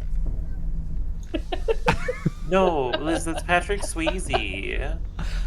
not Ryan Oh my Reynolds. Are goodness. you You know, talking I about get them all mixed up. Starland? Star? No, I don't even know what it is. Yeah, anyway, good talking, Liz. Yeah, great catching up. You know, you're always over there in the mailroom all by yourself, and sometimes I want to come say hi, but like I have nothing to do in the mailroom, and I'm supposed to be doing my job. So, Lol. Yeah. anyways, you make your way to the stairwell. The door opens just fine, and you start climbing up the stairs. Which you do so for a floor. You pass the 5th floor and you do the loop around, continuing up to the 4th floor, which is going to be a mindfuck this entire game because we're going to be going up but down in numbers, just as a clarifier. So you pass the 5th floor, you're up on the way to the 4th floor. But unfortunately, the door is locked. Well, like, should we just keep going to like we're on the surface? Beckers, how do you have the key to this door too? What do you mean? The stairs don't keep going up like a normal stairwell? They do not, in fact, keep going up like a normal What the stairwell. fuck kind of fire code violation shit is this? Well, it's a very secret place. So there are certain floors, and you are now entering those certain floors, or I feel like there's approaching just those certain laws of floors architecture what these that bitches be they mailing. are preventing you from entering. So the only way that you can really get to floor 6, rock bottom, is via the elevator. Your key cards don't work via the stairwell routes coming down from the 2nd floor. If you take a look at the maps, you'll see that the stairwells do not connect all the way up. Wait, and our keycards don't work on this stair? No, your keycard How does do not we- work how on do the we commute to stair work? up to the 4th floor. This is Bailey. This is unacceptable. The only way in and out is an elevator? Yeah. How does this work in a fire escape situation? What if there was a real fire, Bailey? Well, when I didn't you've design the had building. when you've had your fire drill, singular fire drill, in the 10 years that you've worked here, you were escorted through the floors 3, 4, and 2. But you were not allowed to go in any of the laboratories as you were passing through those floors. They had people stationed at each of the intersections, making sure you stayed on the appropriate, safest route out of the building. Wow, I don't think I realized how sketch this place is. What the absolute fuck? Yeah, sometimes you don't notice these things until you're in a situation, and then you're like, oh, fuck.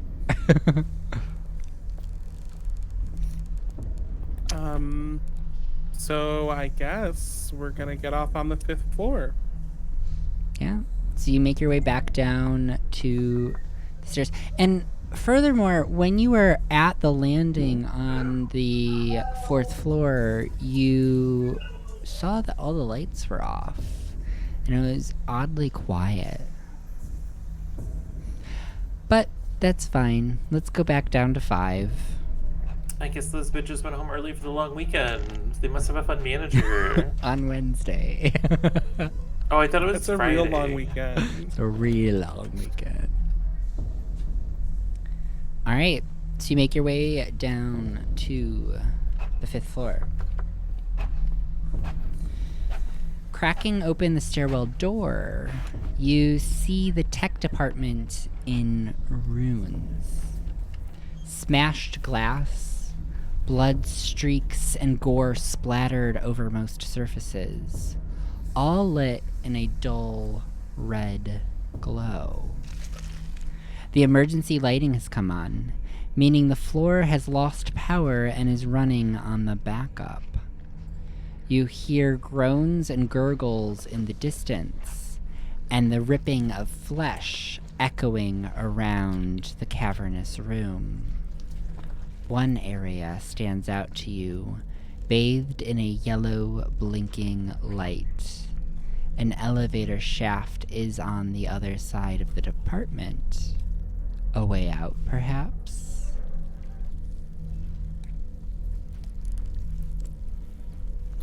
Would I be familiar with what departments are on this floor?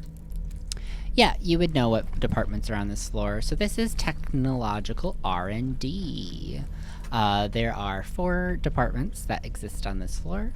They are non-lethal, PSI division, advanced ballistics, and advanced defense.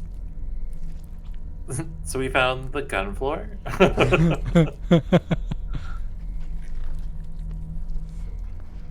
Guns. How would you like to proceed, knowing that you hear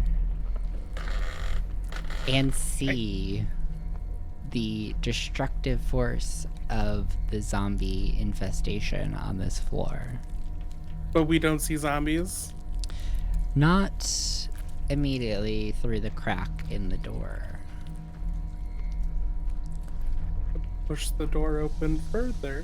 Alright, it creaks on open.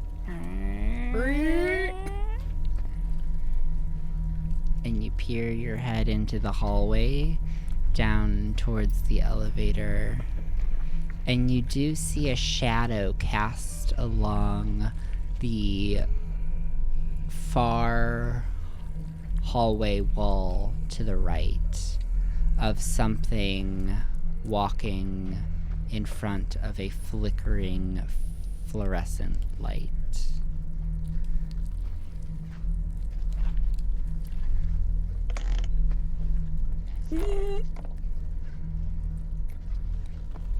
It's just walking? Yeah, just walking. So I'll Bailey's gonna hold up one finger to indicate for everyone to be quiet and indicate for follow me. And then try to just lead people down the hallway to the first door. The zombies past where I would know the door would be, right? Yeah, so the zombie is in the... So if you go to the intersection where it breaks off to the 4 different divisions and you took a right, that's where you saw the shadow. Okay. You didn't see the zombie itself. We'll kind of sneak down to the door on the right to the defense department. Okay, the advanced defense department. Yeah. All right. Assuming everyone follows me. That's what I'm trying to do. Are you following Becky? Yes. All right. And we're just going to assume Isabella is because Val had to step away. But actually, on that note, do we want to go on a short break? Yes, please. All right. You were still muted, Val. So let us go on a short following. break. We're going to go on a short break before we explore R&D. So I'm going to throw us on a BRB screen. And let's try to be back in about 5 minutes. If we go a little over that, that's all right. All right. So we will see you all shortly.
realized I'm going to take one before bed, so... All I'll just right. That's fair. Okay, so we are back from our little break, and things are just about to get interesting. So we are starting to sneak down the hallway towards what we think is a shambler. And we just see blood and guts smeared across the wall. We hear the ripping of flesh echoing down the hallway. And the floor is bathed in a dull red glow. The only other light is the yellow blinking light of the elevator shaft at the end of the hallway.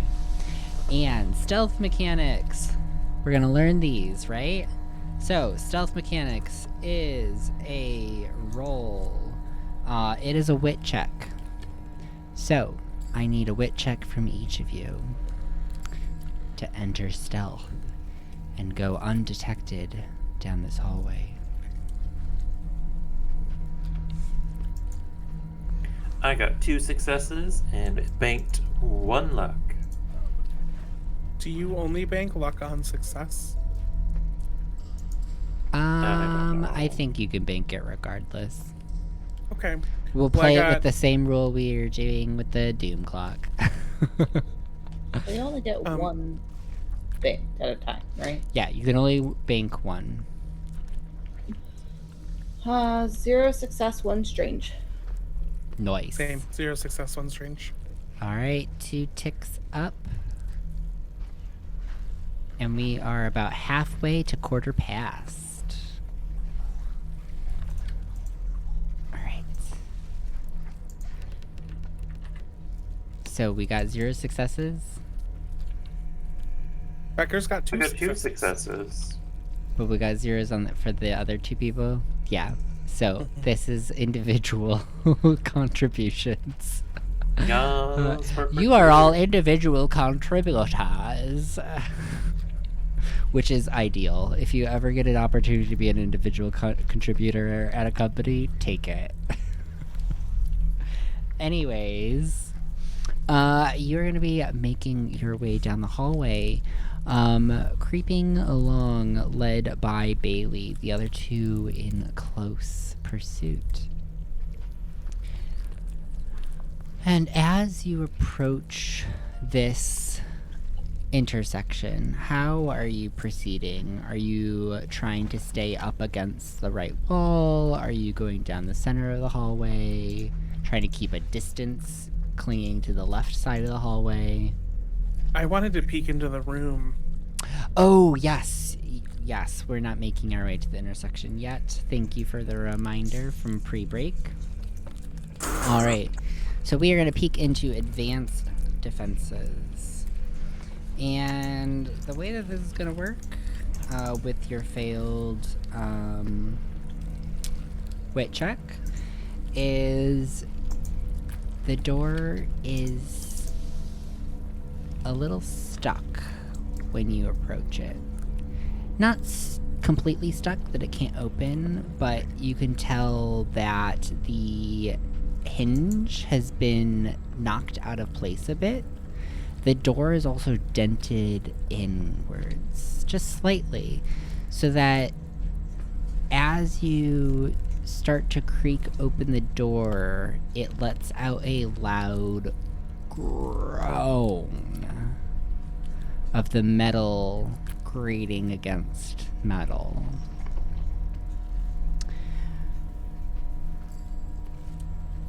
And what this is going to do is you hear from down the hallway the biting and ripping stops. And then you start to hear shambling coming this direction. What do you all do? Can we get into the room? Yeah. So you can rush your way into the room. The door now creaks real loud. And you slam it behind you. That's my to plan. try to close it because it's like off the hinge. You're trying to get that button key, whatever. What do you call the thing on the door that actually keeps it closed? The lock? Not the lock. latch? The latch. The latch. You're trying to Oh. get that to click into its hole, so you have to slam it quite loud. And as you turn around, you see a lab that is all sorts of heavy-duty materials that are scattered around the room, as well as what appears to be a firing range, clad in Oh, some shit. kind of lightweight armored vest. However, I would like one of you to make me a luck check. I'll do it. Okay, go do it. You do it. Fail. 1 strange, which is 2, because Alright. I double. So, as you enter the room, you heard several shamblers coming from down the hallway. You slam the door, you survey the room, and as you're surveying, you see a head slowly rise up from behind the barrier of the shooting range, and it starts to turn its head towards you.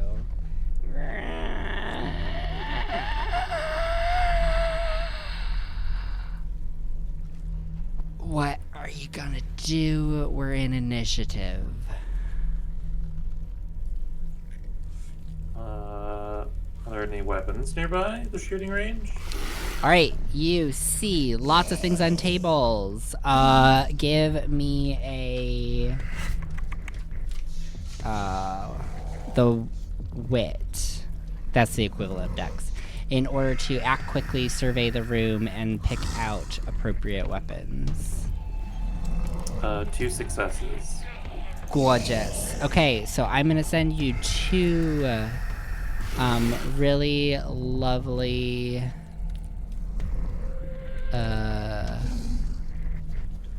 okay.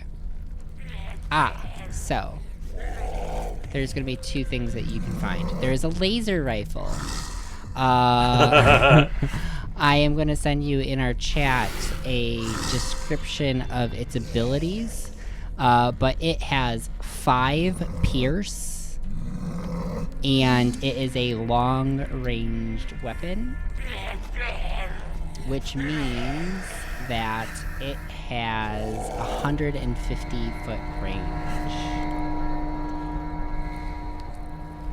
So that is one of the options to pick from. And then the other thing to pick from is a fire axe that you see on the wall. What's the laser gun made out of? Metal? Yes, it is a metal laser gun. It is a high-tech Perfect. weapon that refracts the laser through various crystals, supercharging beam of fiery energy. Does it look heavy? It looks decently heavy, but not, like, unmanageable. Okay, Becky's gonna grab it by the barrel and run at the zombie and swing, like a weapon with a blunt, like as a blunt object. She doesn't understand it's the gun. It looks heavy.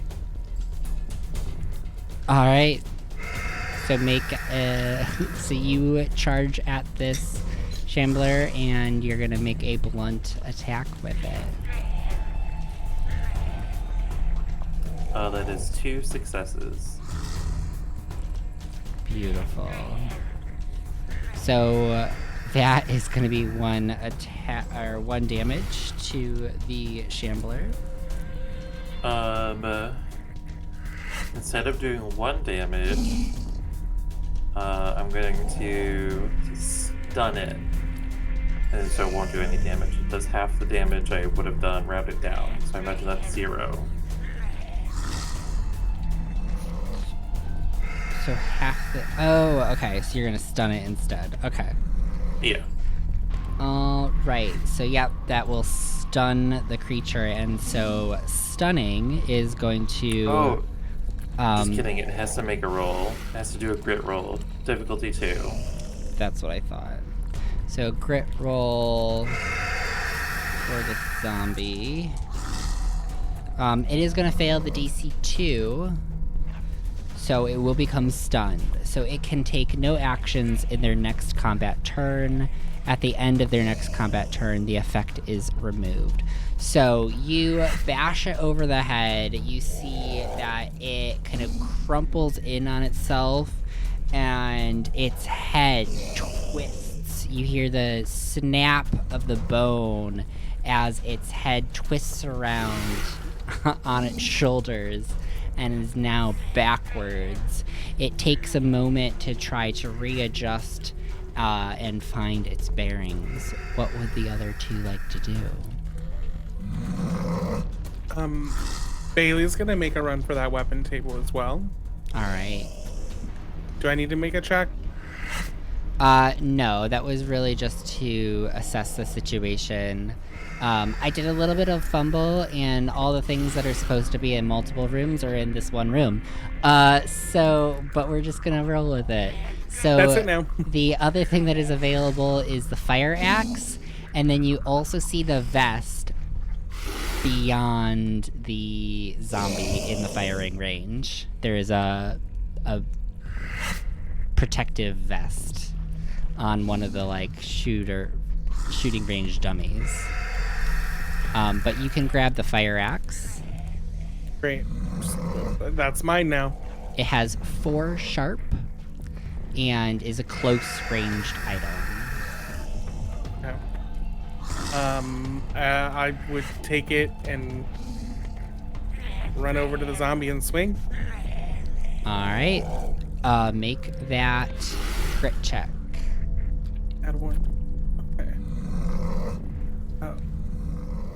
How does the 4 sharp thing work? Do I have to do something? It will do 4 damage on a success, and sharp can cause bleed, so they will have to do a save in order to prevent bleed.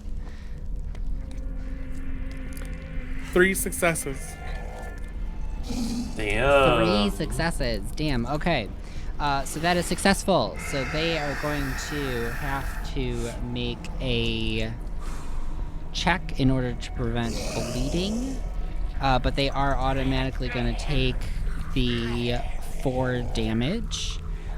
So this is a really great hack across the torso. So you chop down from their right shoulder down towards their heart, and you see that gaping wound as their right arm is now hanging and trying to flop around to grasp at you.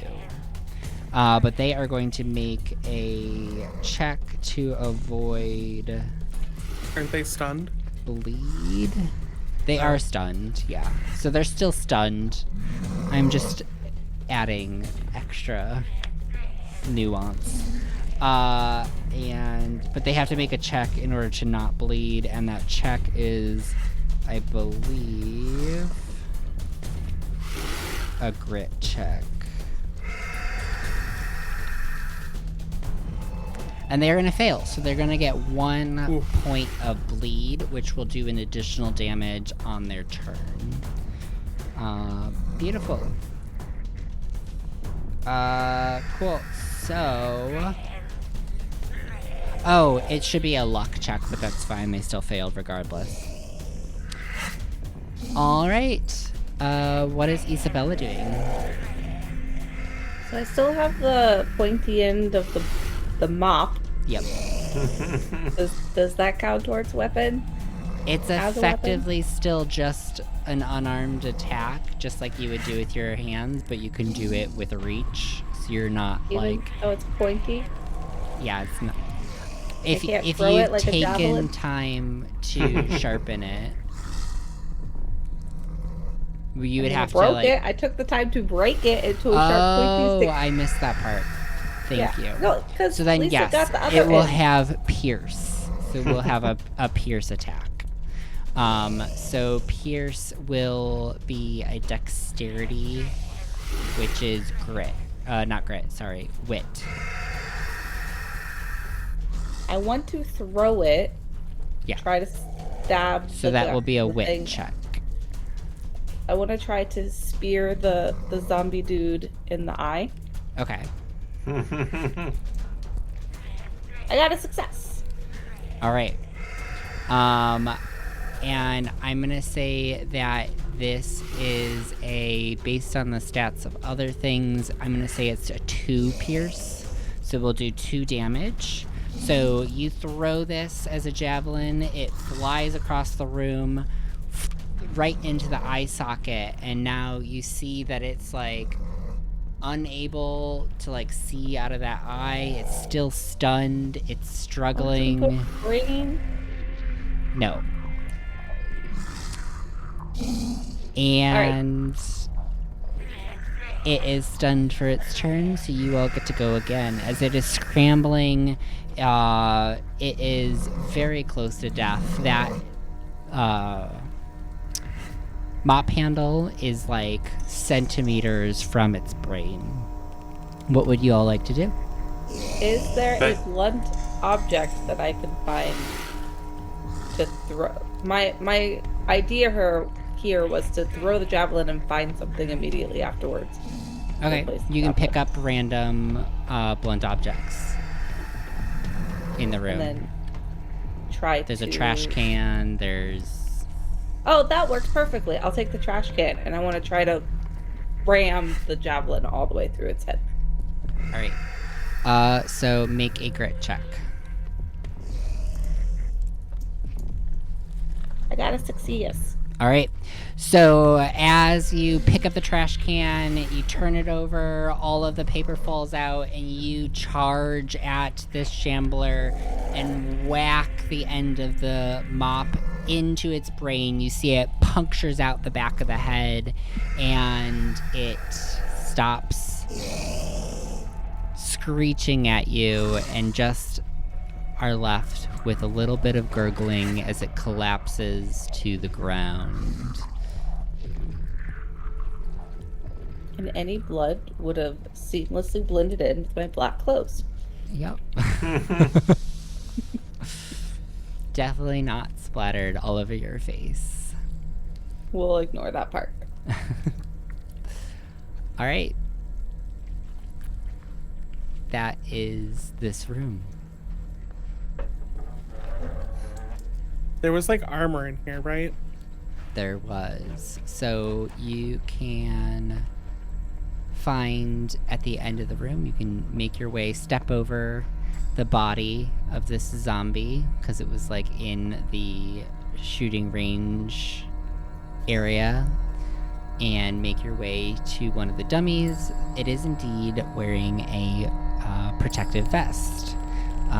This vest gives you the ability of stab proof, which means you become resistant to sharp damage while wearing this armor.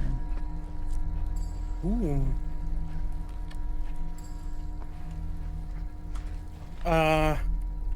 Bailey is just gonna like pull it off of the dummy or whatever, and just look at Beckers and Isabella and be like, one of you should probably put this on. What color is it? And holds it up. Is it pink? It's gray. Oh, I'm not wearing my blues today. It would really clash with my blouse. It's like Thank a you, though. dark gray. It's also really Isabella? bulky. Like, it's kind of got this boxy cut to it.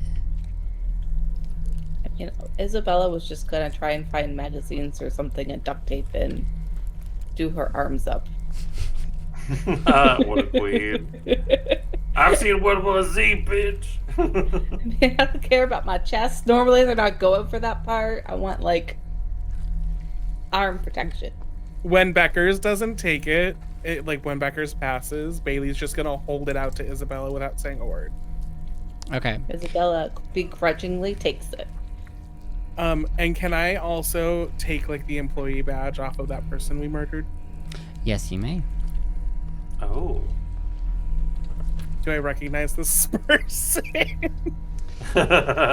Yeah, this is Jacob Googleheimer. Oh, good old Jacob Not Heimer Guggenheimer. Smith. He is the shooting range attendant. Okay. So he's like the person who's supposed to ensure that everybody's safe and using guns correctly and following Yeah. proper procedure. Sure.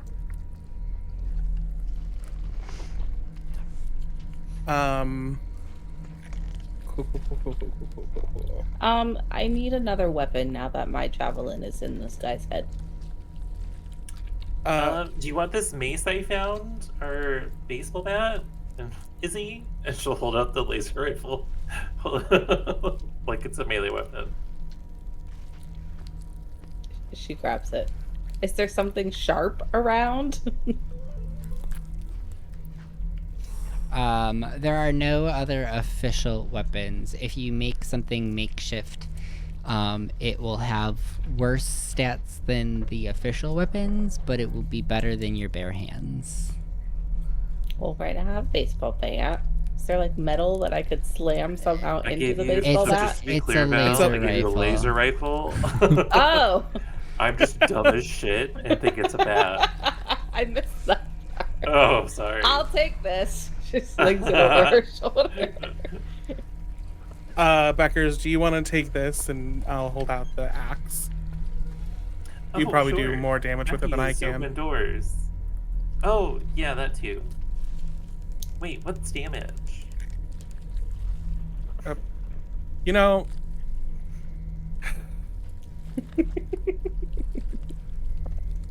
I love having you in the office, Beckers. Oh, thank you. Yeah. We should probably get going. Okay. Can we peek out the other door? The door that we didn't come in through? You can. Give me an updated wit check. What? I'm re-rolling that. It rolled me 3 successes, and that's the second time it's done it, and I refuse to accept that. Oh. Okay, 1 success, 0 strange. 1 success, 0 strange. Alright. Let's get those updated wit checks from Isabella and Becky as well. Oh, I missed that because no wits. 2 successes. 1 success. Alright. Right. So, as you peek out the door, this time it's a little bit more smooth than before. This door opens just fine, and you're able to crane your neck to look down the hallway. What you do see is at the far end, beyond the advanced ballistics and non-lethal doors, there's like a pile of corpses. And there's currently several zombies hunched over them, and you just see them pulling out sinews and gnawing on them, and like you hear the crunching of bones. Can we sneak across to the PSI division? Yeah, so you're gonna make your way across to the PSI division. And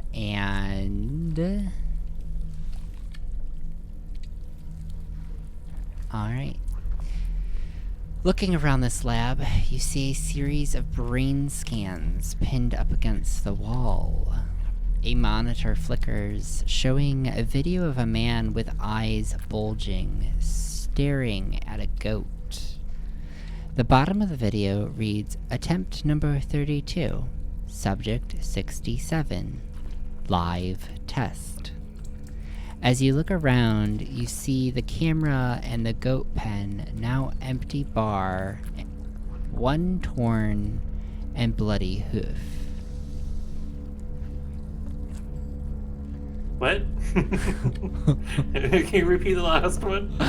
I'm also struggling to understand think- what words just came out of my mouth. I think in the room there's a goat pen, There must be a goat pen. but in it's the also room. like on a TV. And on the TV there's Okay. the person with the live goat, and in Yes. the room there's just a hoof. Yep. That's it. I'm glad one of us understands that. It just took me, it didn't seem correct in my head, and I was like, oh. I did read through this adventure, I promise, and I did not. That I must have glossed over. It was your brain protecting you. Cool. Bailey really doesn't care what's in this room. He just wanted to like sneak through to the other door. Yeah, that makes sense. So we're just gonna, Gorgeous, at least Bailey's just gorgeous. gonna walk on over. Gorgeous. Alright. Walk on over as in through the room? Yep. Alright. Becky will I'm follow. also gonna need someone to make me another luck check. To determine if there Should are I? zombies hiding in this room. I'll do it. Unless Yeah. Valerie rolled. No, I haven't rolled. Boom! 1 success. Beautiful. So you're going to make your way across this room. Downtown. And it is, besides the bloody torn hoof,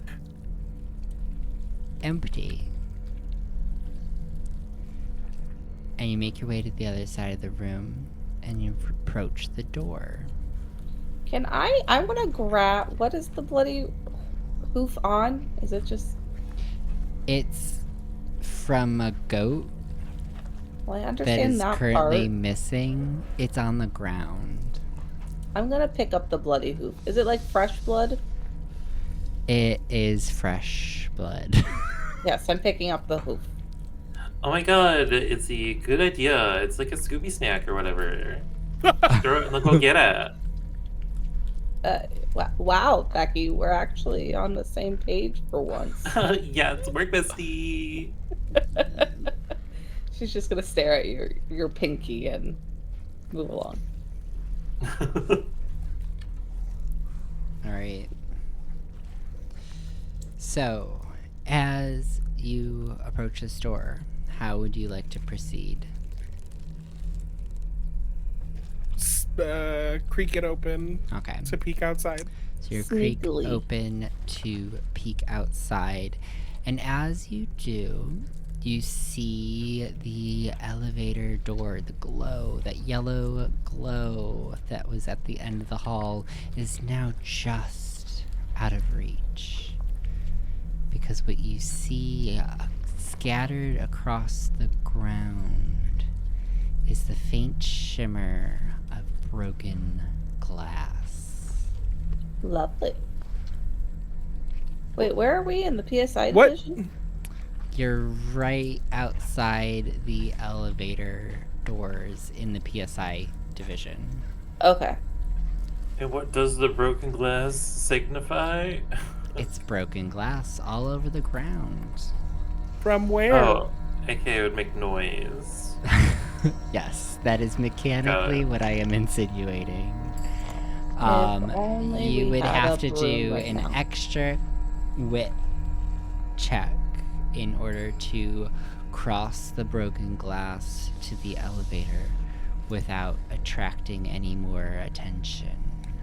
I thought we decided the elevators weren't working. Can we just go back to the stairs and avoid all the glass? We have a It's key an card. open shaft. We can probably climb up. The stairs were... You couldn't get up to the 4th floor because the door was locked and the lights were all off. But don't we have a new key card? You do have a new key card for the 5th floor. Oh, we don't have a beep beep beep for the beep beep beep. That's very technical, yes. No, we Yeah, only have cannot the boop that. doop for the other boop doop. The flippity flop for the flip flop. Yeah. I don't want to go over the glass. Could I take the mop head that Liz is definitely still holding Yes! Oh, and yeah. put it on I'm still the here, glass? everybody. Just in case that was unclear, because it was unclear to me. Well, it was. I'm really good at keeping track of NPCs. Oh, Good job, sorry. Am I supposed to be quiet right now? Yeah, yes. Liz, give me the mop head. Oh, of course. I don't know why I'm still holding it, to be completely honest. I was a little afraid of Isabella and telling her no. And here you go.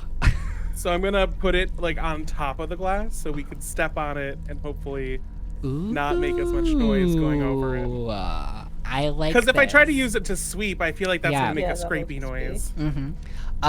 So normally this was a CR1 where you each would have had to do it individually. I will take a joint roll and you only need one success amongst the three of you. Of what? Of wit, yes. 2 successes. Witty. All right, Oh, we're great. you're already doing it. This was a brilliant idea. So you lay down the mop head, you kind of like High five, Bailey. tendril out the Oh, strands of All right, yarn. you too, Becky. yeah. And you use it to dampen the sound of the glass crushing beneath your feet, which allows you the ability to make your way to the elevator door without attracting any attention. The elevator door is closed. Oh. Still gotta call the elevator. So, Oh, I thought the yellow light. the elevator was not being called, but you now can access the shaft if you would like. I would absolutely like to access the shaft. What? You will have to pry open the doors. Becker's hits the call button. Alright, you hit If I- the button, and it doesn't light up this time. Wait, use the fireman's axe. The what? The axe in your hand with the Yeah. sharp, pointy part. Uh-huh. Put it in there. In there? Yes. Oh, okay. And she'll like get in for a big swing. Like, Just go. alright, I'm gonna stop her. Great. Wham! And just like slams it into the crack Alright, really loud. so this is going to be instead a grit check. As you slam the axe into the door, you hear it echoing up the elevator shaft. That clash of metal reverberates down the hallway, and you hear a moment of silence before snarls from the zombies down the hall. You better move quickly. Give me that grit check. Is the 0 grit, is successes, it work 2 to open? strange. You said how many successes? 0. 0 and then success, 2 2 strange. Gorgeous. We're gonna move that up to 3. 'Cause I'm cocky. beautiful. All right. So all you've done so far is alert all of the zombies on this floor to your location. You hear them starting to shamble down the hall. They're slow zombies, like we've established. shot They're back on slow my ass. zombies, but you start to see them turning that corner, and it's like 1, 2, All right, while all this is happening, 3.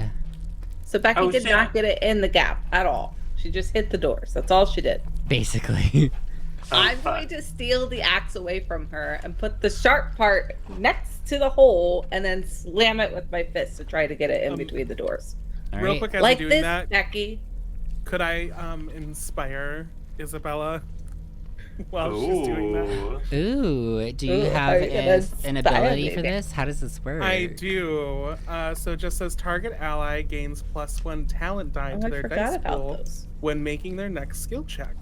Gorgeous. I was also gonna give you minor inspiration, which is in this system gives you an extra skill dice when you are enacting a plan.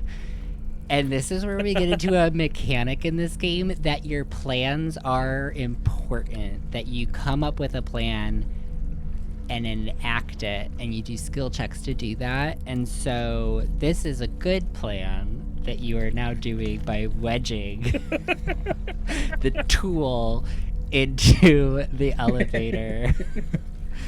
So you're gonna get minor inspiration from me and inspiration from Bailey. So I think that's a total of 2 extra skill dice. Is it skill dice for you, Bailey? Yeah. Okay.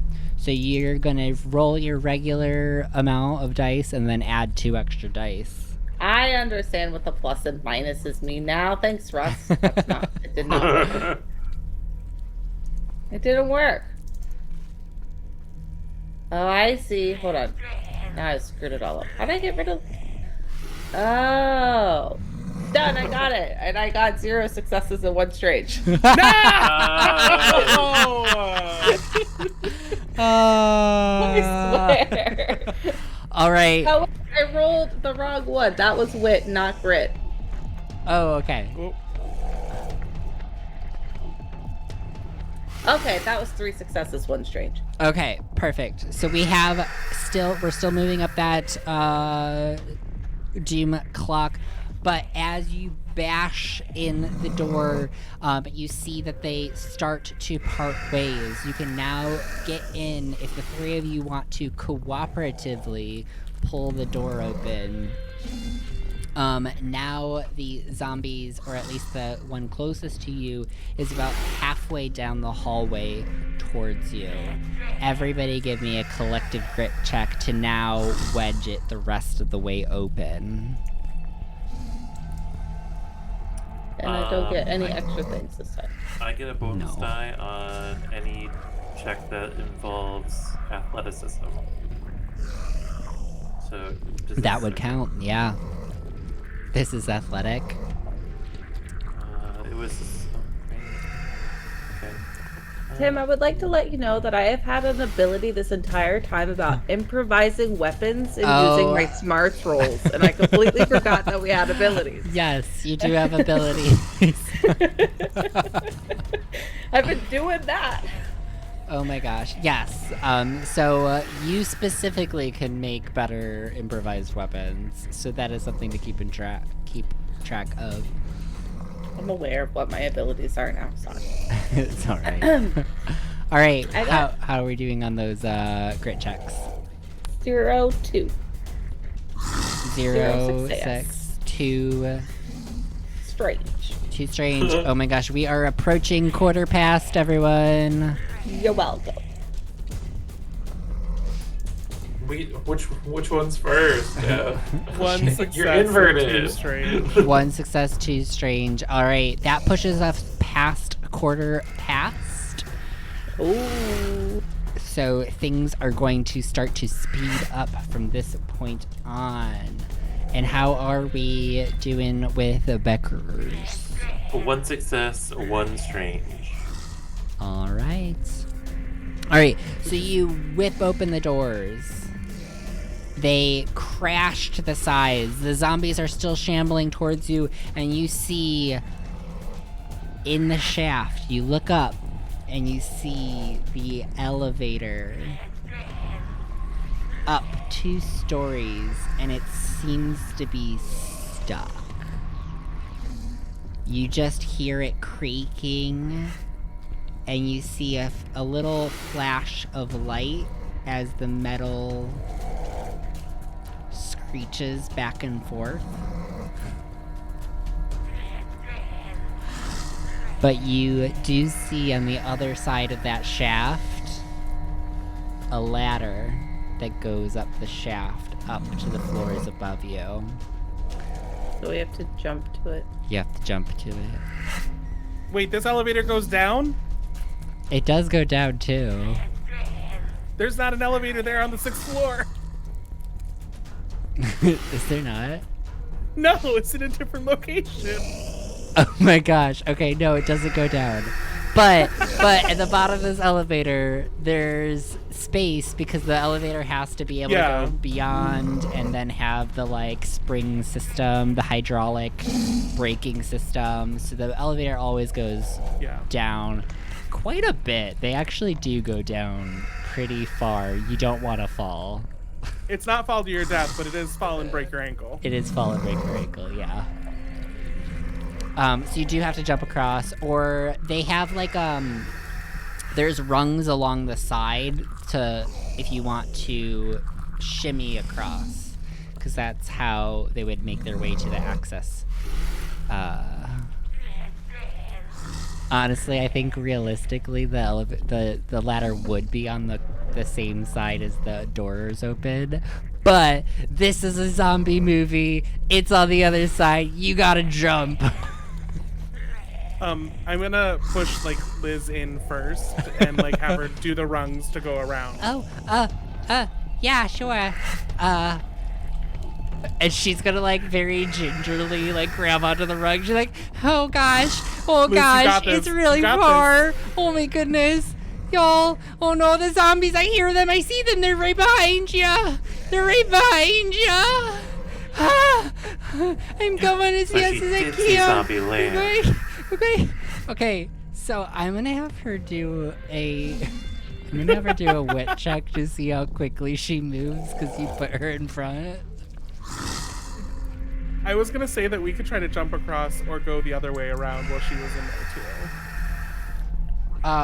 Yeah, you could also do that. So, she's gonna fail her wit check. So she's going hella slow. She's just like shaking. She keeps looking down and she's like, oh no, hey, don't look down. Don't look down. Look at the zombies. It's less scary. All right. What would you like to do? Who's going next? And you gotta. Becky runs towards the zombies with a fire axe. I'll buy his time. No, Becky, I have armor. Give me that. Go in the elevator. And so What? Isabella's gonna push you and steal the axe. All right, I'm counting this as stalling for time. Who's going? No, legit, let me go. I can build a barricade, so you guys go first, and then I'll come behind you. Go. Bailey starts climbing around the other way. Okay, Bailey is climbing. Do a Becky. wit check. Becky, go. Okay, good job. All right, Oh, that is Becky going is to awful. be a grit check to jump.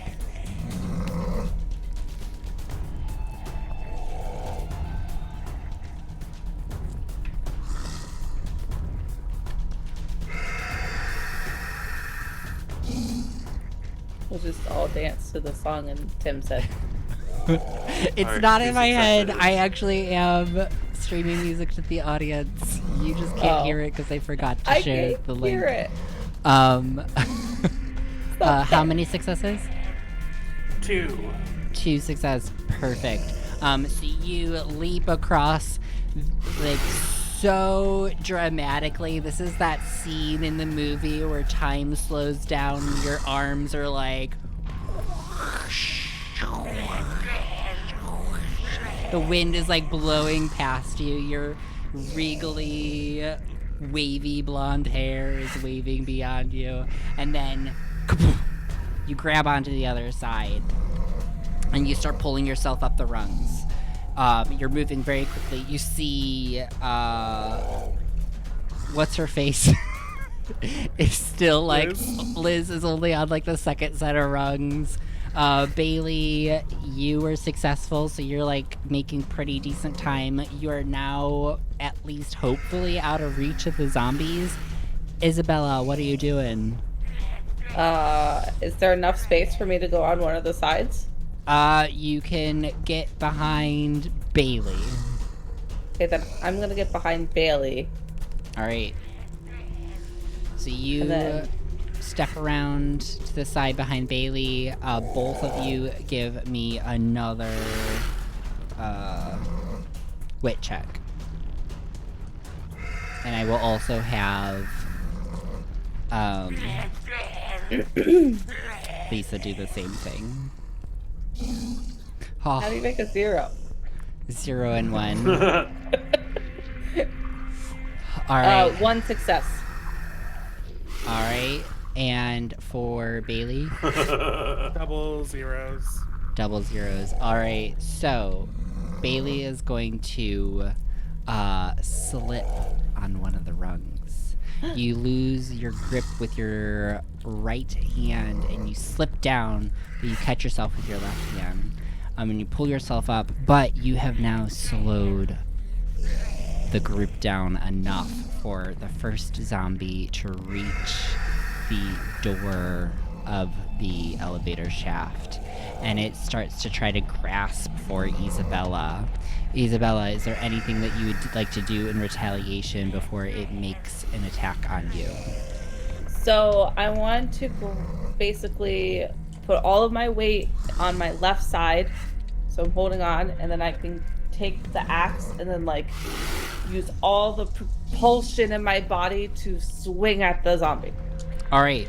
So I am going to have you make a grit check with disadvantage because of the complexity of the situation. So one less dice.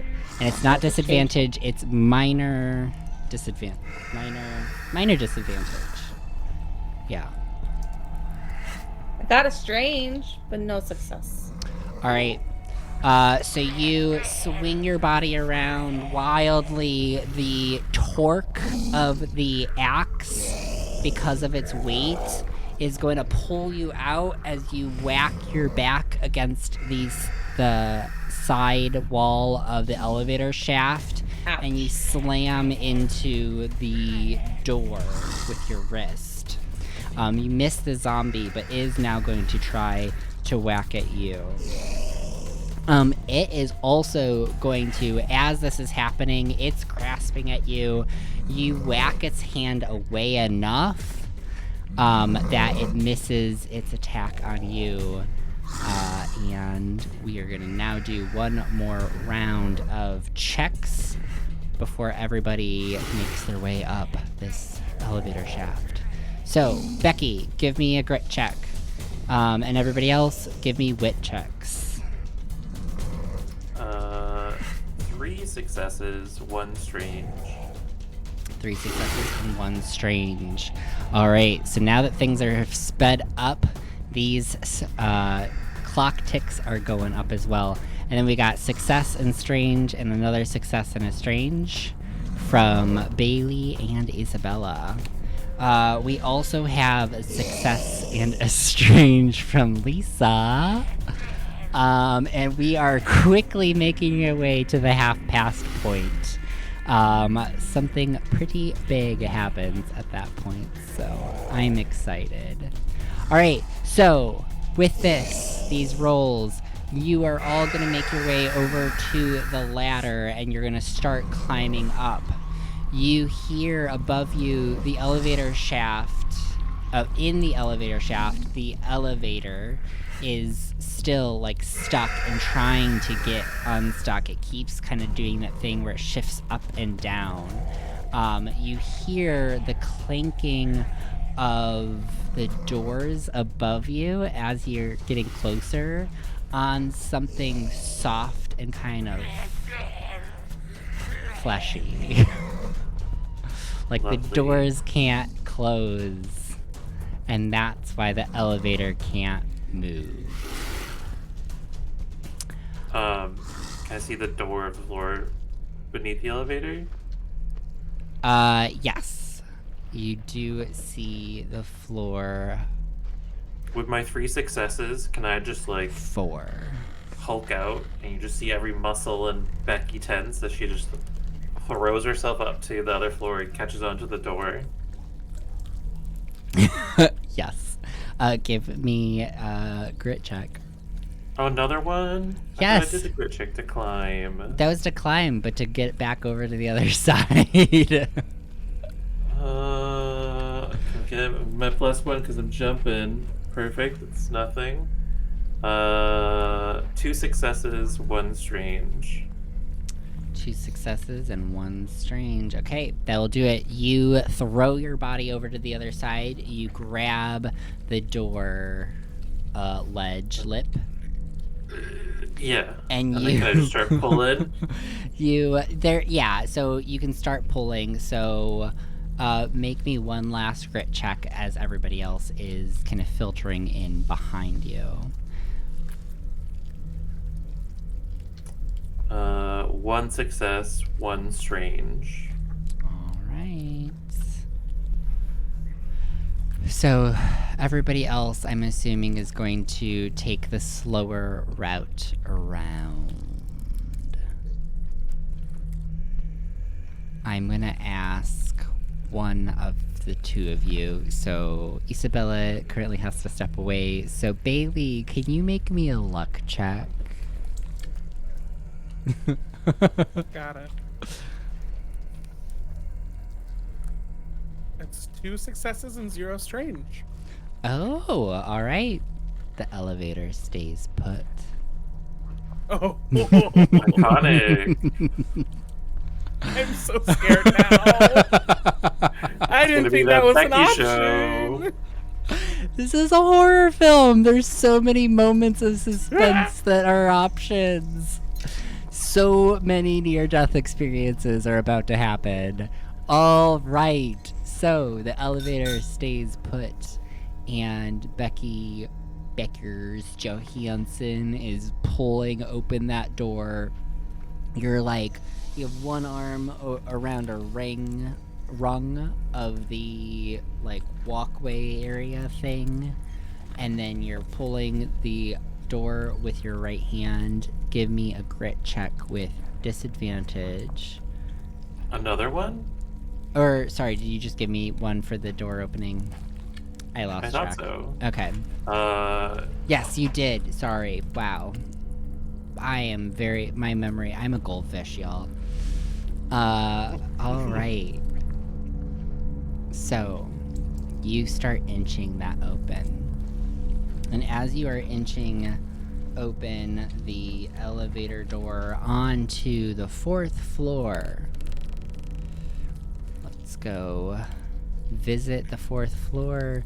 This is the chemical testing floor. Oh god. Mm-hmm. It's really fun. Ooh, a drug lab. Oh, what's next to the sad ward?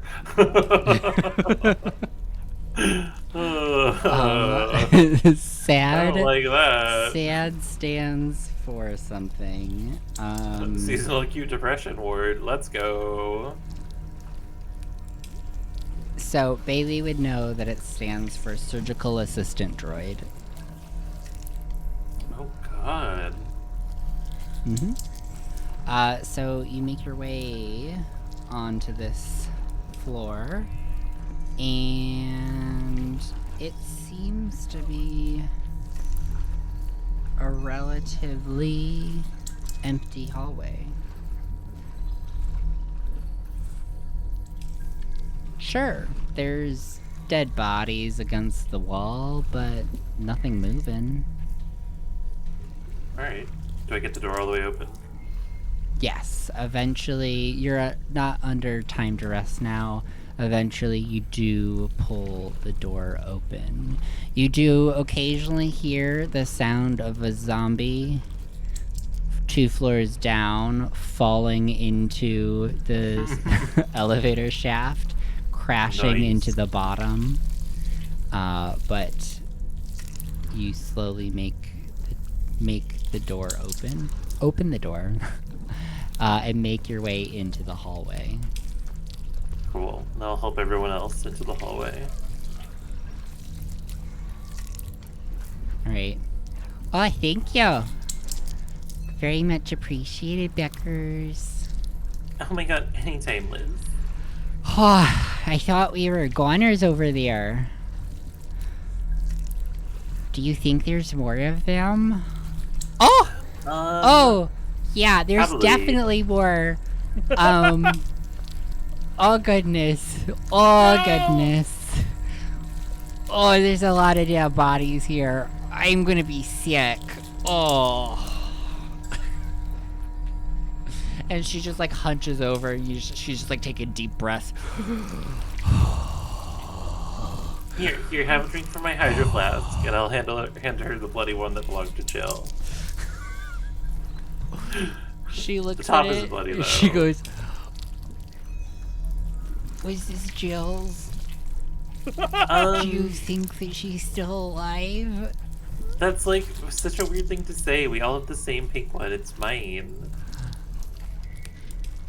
Okay. Whatever Yeah. you say. And she twists it open and she just starts chugging the water. She's like, And I'm gonna lean over to Bailey like, oh my god, she's like so jealous. I got chill hydroponic and not her. But is that okay? Are you okay? Ori, I think I'm ready now. As long as one of you stands in front and another one of you stands behind, I think we'll be okay. It's gonna be great. Ori, Izzy, Okay, I'm so- gonna grab that fire axe back from you. I'll just take the Just- fire axe back. For my brain, real quick. So we're here, but the elevator is blocking the floor up, right? We could not take the the shaft any elevator further up. is blocking the floor up. Okay. This, again, very convoluted floor plan. So you would know that the route, if the elevator is blocked, that there is Wait, a the stair elevator doesn't even go that to the third floor. takes you.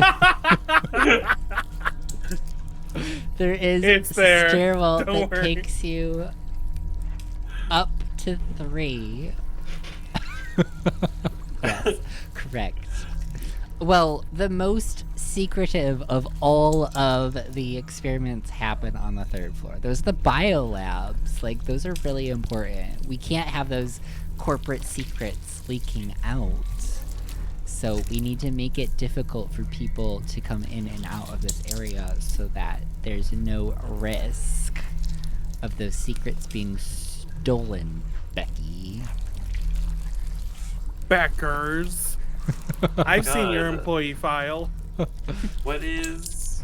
Wow, I literally just So forgot the there are NPC's name. stairs that will take you up to the 3rd floor. And from the 3rd floor, there's another set of stairs that will take you up to the 2nd floor. Okay. I think we just beeline for those stairs. We gotta go. Absolutely, yeah. Yeah. Would you like to stealth or would you like to just bolt? I think the time for stealth is over. What do you think, Beckers? Yeah, I'm ready. I'm fired. I'm ready to go. All right. Gorgeous girlies, run, and then so- she'll just take off. I'm gonna be like, you're gonna do such a great job, Beckers, and that's my inspiration for you. She's like, yeah! Once she runs off, real deep voice. All right. So we are not gonna do wit checks. We are going to do a luck check. I'm gonna do a single Oh. luck Just- check. So one of you get one? to roll. Yeah. Beckers, you're running. Why don't you do it? Can I use luck for luck, or is that cheating? If you have one banked, you can. Perfect. One success, one strange. All right. And then I just want to like absolutely slam the axe into the first zombie I see. All right. So you start running down the hallway, and as you are reaching the chemical vats, you see that the door is ajar, and the sound of you running down the hallway has attracted a single zombie that kind of leans over out of the door to look down the hall. As you do a flyby, give me a grit check. Go full hereditary. Do it. Yeah, like as I come around the corner, I just want to swing. Yeah, give me that grit check. And you have the inspiration from Bailey. Which is an You're extra gonna do die. great, sweetie. Yeah, extra Yeah. skill die. Better use your luck. Oh, if you got luck banked. I want to see this work. That is not 1, not 2, but 4 successes. 4 one successes! strange. Oh my Yo! gosh! That's Okay, a crit, right? so that is... I forget what crits are in this game. They are a thing that actually happens. Double damage. but I forget how they happen. 2 or more successes above the target's CR. Thank so you. Zombies are 1. So this one CR is 1. All right, so that is a crit. So what is that damage on that axe? It doesn't say what you appears at posted. 4. Oh, 4 sharp. 4 sharp is enough to do it. It has 8 hit points. You just lob its head off as it you're just like rushing down this hallway. You see it lean over out into the hallway, and you just raise that axe and just you fling it down the hallway. It bounces and ricochets back and forth down the hallway, and you just keep on going. Bailey and Isabella and Lisa are running behind you. They take a peek down the hallway. They see 2 more zombies starting to shamble this way as they pass them. And you make your way to the curve of the hallway, veer left, and you run into the stairwell door, grab onto the doorknob, and push down on it, and it's locked. I immediately begin hacking at the door. Alright, give me a grit check. But retroactively, as we're running, I pulled out my phone and took a picture. And then the tag would have been entering my final girl era. Oh my gosh. Alright, A luck check to hit the door with the axe. grit check. Oh. Yeah. Okay, so the axe gives me +1 talent die to OU when using to open a door. And is this a feat of athletics? Yeah. Of athleticism? Yeah. All right. And I also have 1 luck, so I'm going to add a total of 3 extra dice to this. Damn. Alright. That'll be 3 successes, 1 strange. Alright, so again, CR1, that's a crit, so you just... you quickly make work of this door handle, bashing it off. It clings to the ground, the metal clinking as it just kind of skips across the tile, and the door swings open. I'm gonna move that doom 1 more closer to half past, which we are 1 away from. Alright. Becky slams the door open with her shoulder, says, "Let's go!" in a deep voice, and then starts running up the stairs. Gorgeous, gorgeous. So you start bolting up the stairs. It lets out on the next floor. That door is not locked. These are the biolabs. Do we still know the layout of this floor? Like, this is getting pretty You far up. generally know the layout. Like, it's... You have a floor plan. You don't really know exactly what happens in all of these labs, Yeah. but you know the floor plan-ish. But I would know, like, right where that makeup lab is. Like, I could go through that room to get to the stairs. Like, I would know where the stairs are. Yes. Yep. Okay. Becky don't know shit, so she slams the door open and starts running until Bailey keeps running until Bailey tells her otherwise. As soon as we get up there, Bailey would be like, first right, go through the door. Is the door to the makeup lab wood, or is it just like a glass door? These are those hollow steel doors with the security windows. My favorite. Alright, she would just keep pushing doors open. Alright. So, you are going to bash open the makeup lab door and realize what a mistake that was. Great. You hear snarling coming from the back of the room and the clicking of claws on metal. Yeah, this is gonna be fun for everybody. A large, burly dog emerges flanked by multiple others. Its face looks strange, as if it has been wearing lipstick, evidently a victim of the animal testing division. All of the growling test subjects emerge in different states, some with long, fluttering eyelashes stuck above angry, milky eyes or bedazzled snouts. They also look larger than normal. Much. Absolutely fucked. Sorry. It is absolutely fucked, because they're also zombie dogs. They are zombie dogs with bedazzled snouts. I love this. They also look larger than normal. Much larger. It That's appears those the GMOs. testing division has been trying out their performance-enhancing research as well as makeup testing. Many have blood on their paws already, and the pack bears the fetid stench of the undead. It seems humans aren't the only unfortunate victims here. So how many are there? There are 5. Rip. Well, I can attack up to 3 at once. So Becky just keeps running into the room, and then just like we'll stop her stance and do like full lumberjack swing and try to hit 3 of them with one swing. And she just looks like a Yeah, raging Becky. barbarian at this point. Alright, give me that attack roll.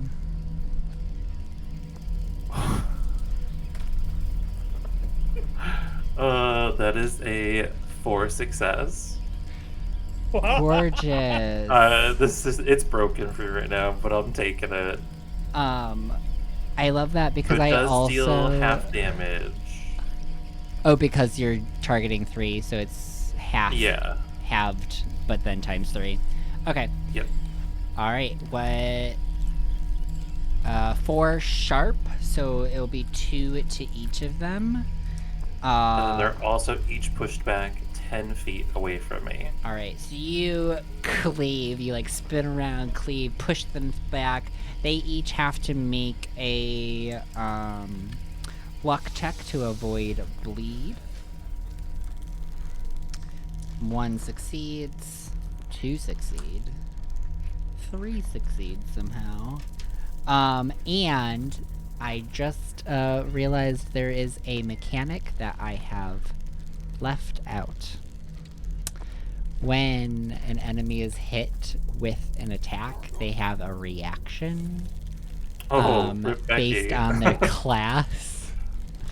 It doesn't always go off, so I roll a single dice, and based on the threat rating of the creature, there is a chance that it will have a reaction that it retaliates with. So I'm going to roll 1 dice for each of them.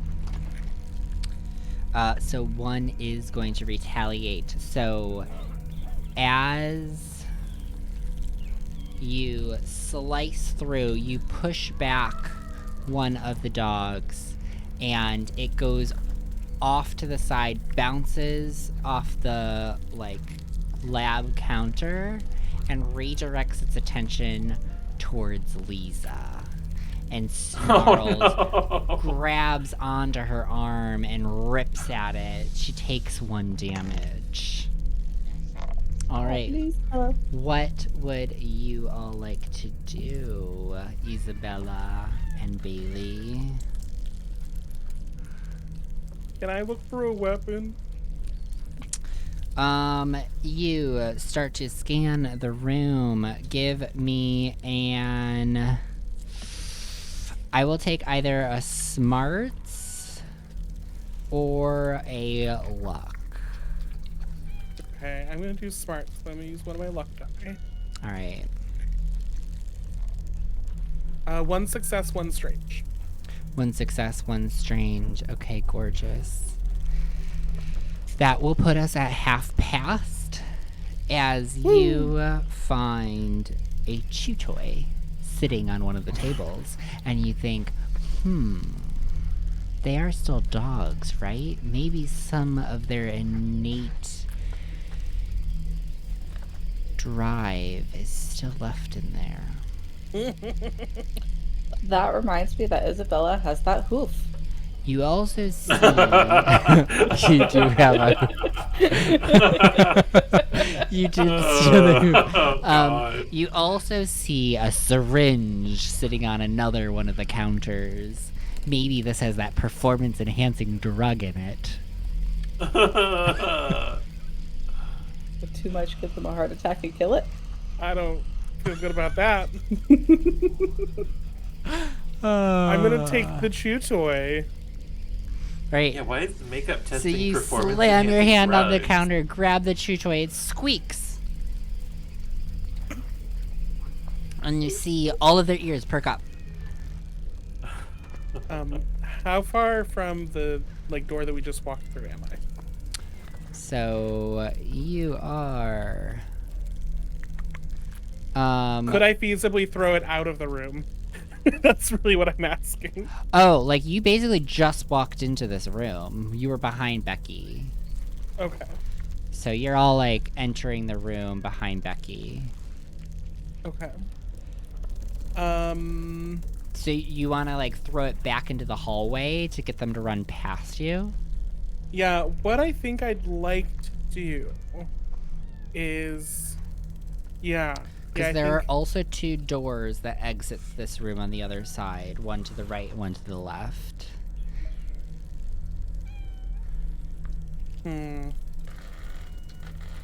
But one of them's already biting Liz, right? Yes. I mean, it bit Liz. But Yeah. it doesn't have her, like, grappled. Got it. I thought it was holding on. Okay. Nah. Yeah, I'll kind of like...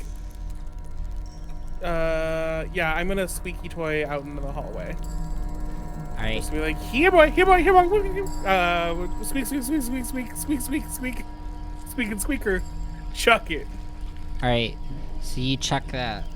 Alright. So it has an ability called Go Fetch. It can be thrown as a distraction. Target animal within medium range 50 must pass a CR1 heart check. So... there were 5 dogs. They are each gonna make a heart check, and I'm gonna let you know how many of them run past you into the hall after that. Nah, all of them. Amazing. And so, like, you start squeaking, and you see, like, the one that bit Liz, like, their ears perk up, they turn towards you, and they start, like, getting really excited. You see they're, like, salivating, it's mixing with the blood, and then you throw it. They're all riled up by you, like squeaking, squeaking, squeaking, and they bolt past you all out into the hallway. You can hear them snarling at each other as they're fighting over it. And you just hear this thumping of like one of them being thrown into the wall, ripping at each other, barking, snarling, scratching. Now is your time to make your way across the room. Is there anything you'd like to do? Okay, so you want to go straight ahead. Run! Do you want to go to the door on the left or the right? I'm gonna shut the door behind us so the dogs don't decide to come back. Oh, Becker's like broke that door down. Oh. Yeah. Can I barricade No, it that then? was the other You one, I think? threw it open. It wasn't broken Yeah. down. Oh, okay. Shutting the door. Alright, so you shut the door. Would you like to barricade it in any way? There's like tables and stuff we Is can it- barricade it with, right? Locked? Like, can I just lock it? You can lock Is it it, still yeah. a functioning door? Yeah, it's a functioning door. I'm just gonna do that. Alright, cool. You lock the door. And which door were you heading towards on the other side of the room? I think Bailey would just go straight across. Alright, so that would be the one on the right, which is going to bring us into the animal testing room. Oh god. What could go wrong here? What could go wrong in here?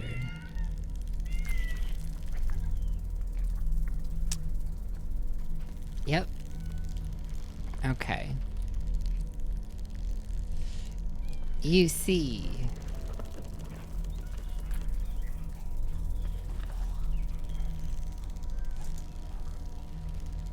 Oh, okay. Sorry, I apologize. There is not a separate description of this room. It kind of just lists them together.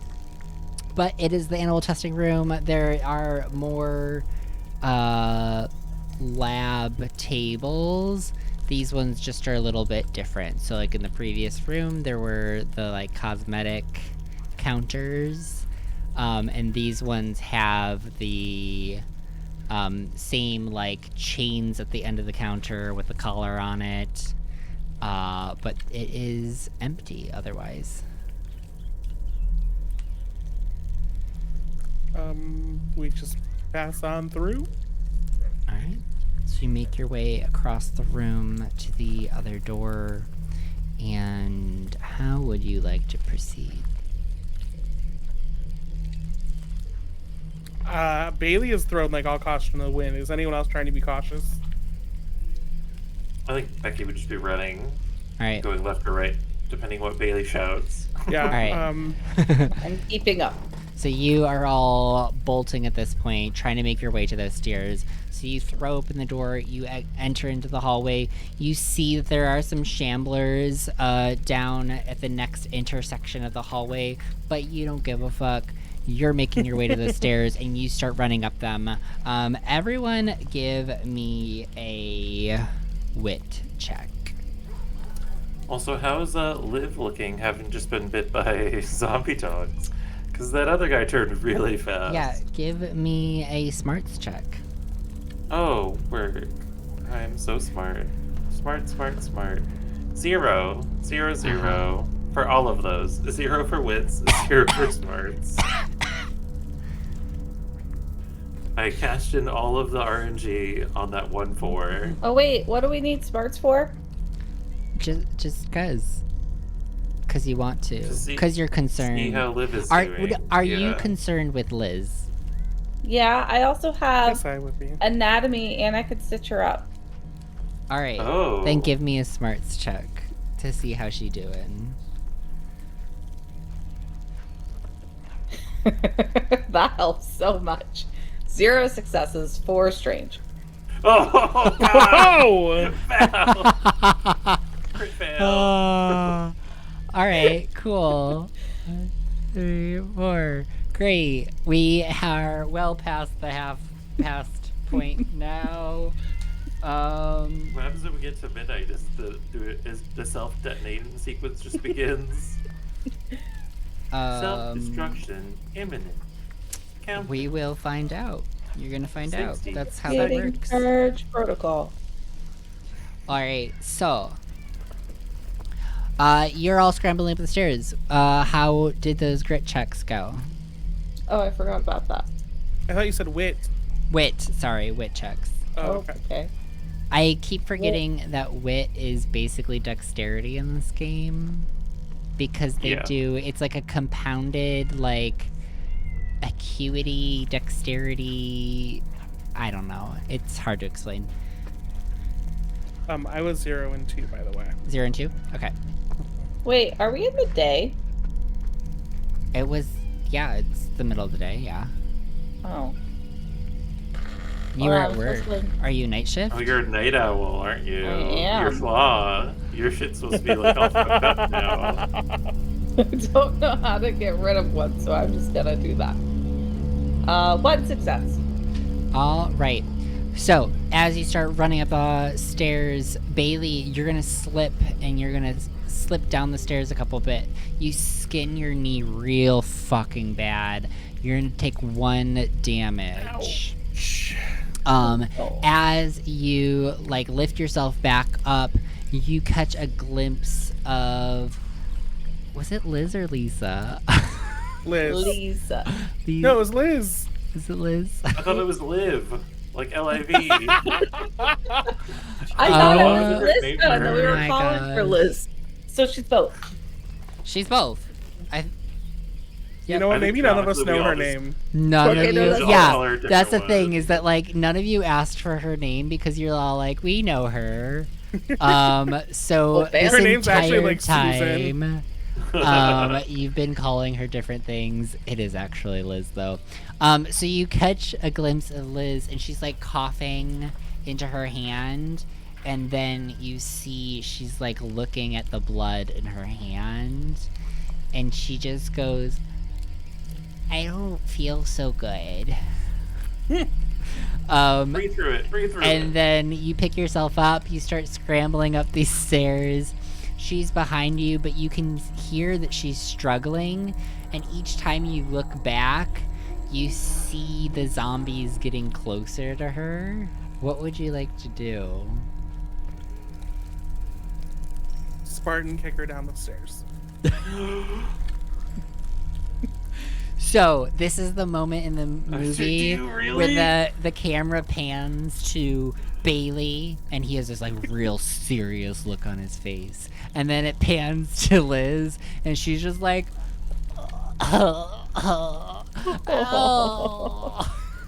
She looks real sad. She's like all in pain. She has blood all over her hands. You can We don't see really that her care. eyes are starting to We don't know her turn name. gray. And she just like reaches out to you, and the camera pans back to you, and again, serious stare. And then it pans back to her, and she's like really sad, reaching out to you. Pans back to you, pans back to her, and then it pans to this like wide angle of just you pummeling her down the stairs. You see her body just starts like contorting and cracking and just like falling down the stairs, because apparently at this point you're like 10 stories up. So it just goes, and at the very bottom, her neck cracks over. No, also open. The like spine is sticking out, and then you just see her slowly get up and like crane herself towards you, and she starts crawling up the stairs after you. All right, so you've made it up to the second floor, everybody. Becky's just. Bailey just looks at Becky and Isabella and goes, "Corporate behavior number 6. What's good for all is good for one." I don't know if that's how they would interpret that, but okay. Wait, Bailey, did you grab my hydro flask from her? Got it right here. Thanks, babe. Got it. Legend.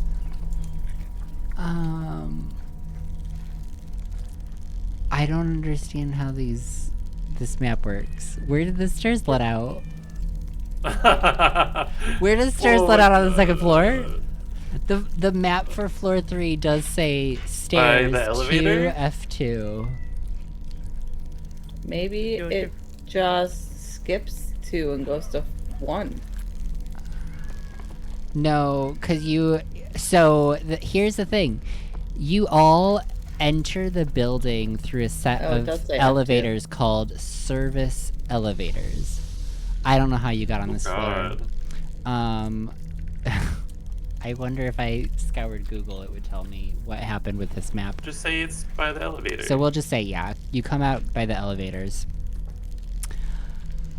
However, as you emerge onto the second floor, usually a verdant paradise, the executive floor was a mixture between an underground company park and research area.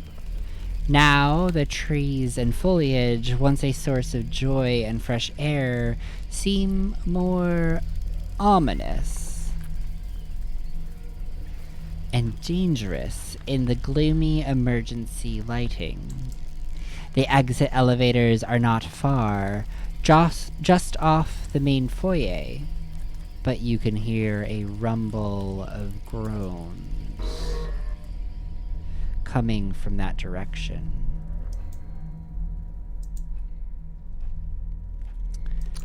Well, Leading off in this opposite direction, you see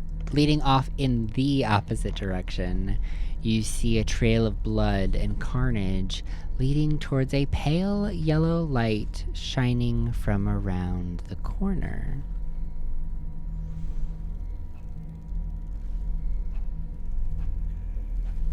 One of those company flashlights, no doubt. Probably.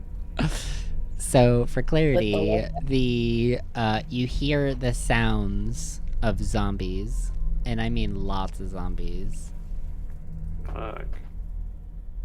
I off think, in the foyer to the left. And that's then the you same see level as up here. It doesn't yeah, like drop down. everything's the same level. It has that, like, you know, that really fancy business office with the, like, glass wall so that you can see through the foyer all, like, the trees and the Yeah, the fishbowl. flowers and, like, all the beautiful yeah. So that's what Mhm. that is. That's just like a glass wall that has, like, regular breaks in it. And then there's the, like, executive offices to your right. And then down at the end of the hallway is where you see the like, drag marks of blood and carnage leading towards a glowing yellow light. Everything else on this floor is bathed in that red emergency lighting. Okay, I think Becky's would slow it down a little and like kind of maybe come up here and then try to like peek into the foyer, see what's happening. All right. So, as you make your way up to the foyer, you start creeping closer, and the sound of the moaning starts to grow. You're starting to realize the sheer number of zombies that await you around this corner. And as you peer around into the foyer, you find the source of the groaning. A horde of over 50 zombies shambling around, blocking your path to the elevator up to the surface. People from every area of Cornwall Consolidated have been turned. A suited executive groans into a cracked mobile phone. A mailroom worker slams packages onto the wrong desks. And a couple of zombies stand by the water cooler, taking turns to moan at one another. It's nice to see the office dynamic hasn't changed too much. Oh my god. It really just means that they were always lifeless zombies. This is gonna be a nightmare. Think about all the paperwork you're gonna have to fill out, Bailey. You know what? Bailey grabs his little badge that has his name tag, his like name on it, and he goes, "I fucking quit," and he just tosses it behind himself. Oh, I love that moment for you.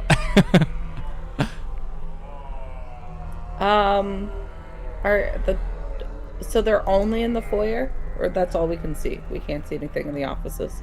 Yeah, the offices have like an actual wall, because the executive offices, don't want to deal with people, so they put Yeah. up like an actual physical barrier. Yeah. Is there? Hmm. So you said there's plants. Can we like shimmy? Like try to make no noise and be hidden behind the plants to go towards the lab? So you want to head towards the lab? So you can make your way down this hallway, no problem. It's as you go into the foyer. Oh, so they won't see us in the hallway? I thought it was glass. They'll see you, but you don't have to like go through them to get to the lab. So they are pretending they're zombies doing office worker things still, right? Mm-hmm. Bailey looks at Isabella and looks at Beckers and goes, "I have a crazy idea.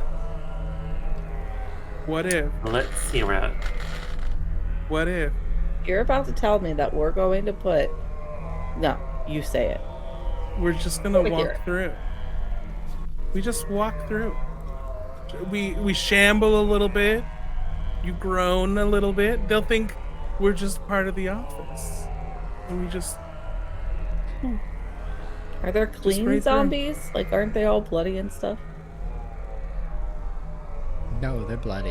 Yeah. We're gonna Can they stick like out. smell us or something? I think we could do it. Yes. You lead.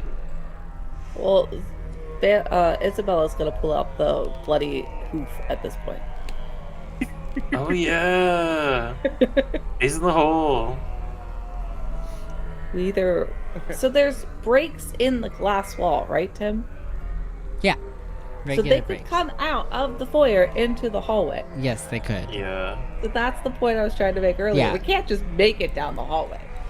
Yeah, but they're slow, so you could just run down the hallway towards the lab. You don't have to Don't go have to slow through them. Out, attracting them. But then you're in the lab. What's in the lab? Probably zombies. Wow. That's probably where they came from. There is just blood just dragged across the floor towards the Nope. lab. My idea is to Maybe. get them that way. Oh. Not that way. So like throw What the if- hoof down the end of the hall and then we just hope they shamble after it and leave an opening. Yeah? Yeah? Do it. Throw it. Do it. Can we go- What could go wrong? I'm sure the elevators are working. Alright. So Isabella's gonna be all sneaky and try to make her way over to the first office door. Mm-hmm. Is there a window on the office door? There is, but it's covered with a blind on the other side. Of course it is. Is it like just a normal wooden door so it wouldn't be creaky if I tried to open it? Yeah, it's a normal wooden door. Okay, so my plan here is to try to make it into the office, and if it's empty, or at least more empty than the foyer, go into the office and try to make it to the other door, and then throw the hoof down the hallway to the lab to try and make a lot of noise and get them to go into the lab. Alright, I will give then- you a major inspiration for this plan. Which Oh, yeah, you gives did tell us you- to plan. Yup. Because it's substantially better than Bailey's plan. And then I continue to not plan. So what major advantage does, as opposed to minor advantage, is instead of using a skill dice, extra skill dice, you get a talent dice to enact your Oh. plan. These are the D8s that we have yet to use. There are Oh. reasons to use them. I don't think they're on my dice roller thing. If you have any points in trade, it auto rolls the d8. Yeah. Yeah, that's In what a trade what? point is. A point in the oval. Oh, understood. Oh, Okay. talent point. Sorry. Yeah. So this is the D8. So you'll get that added. Two. And the check is going to be a heart check.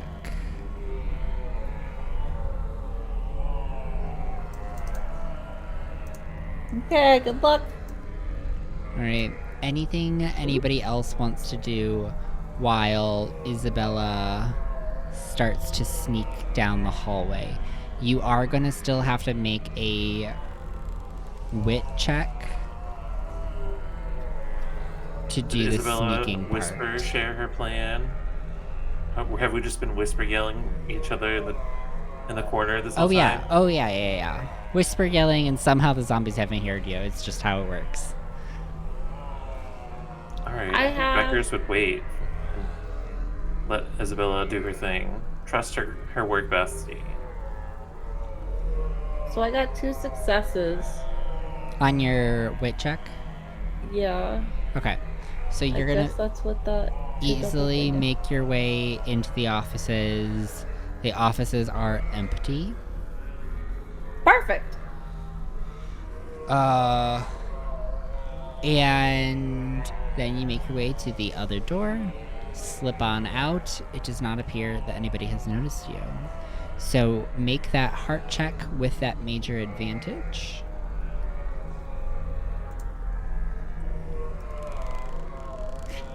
Three strange.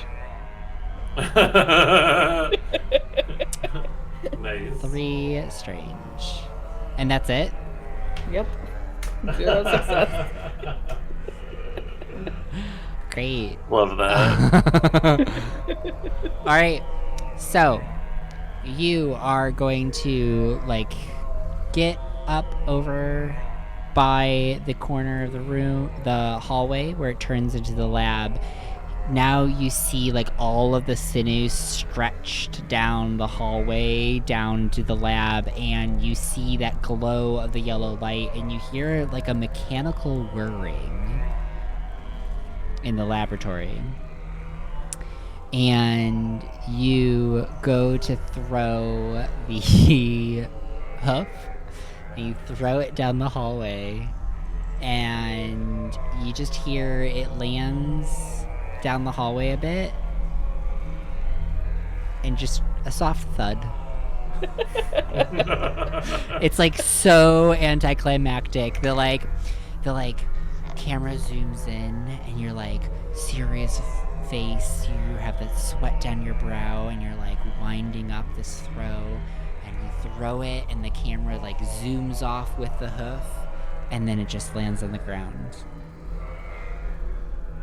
Well, I tried. And then the camera slow pans back to Isabella.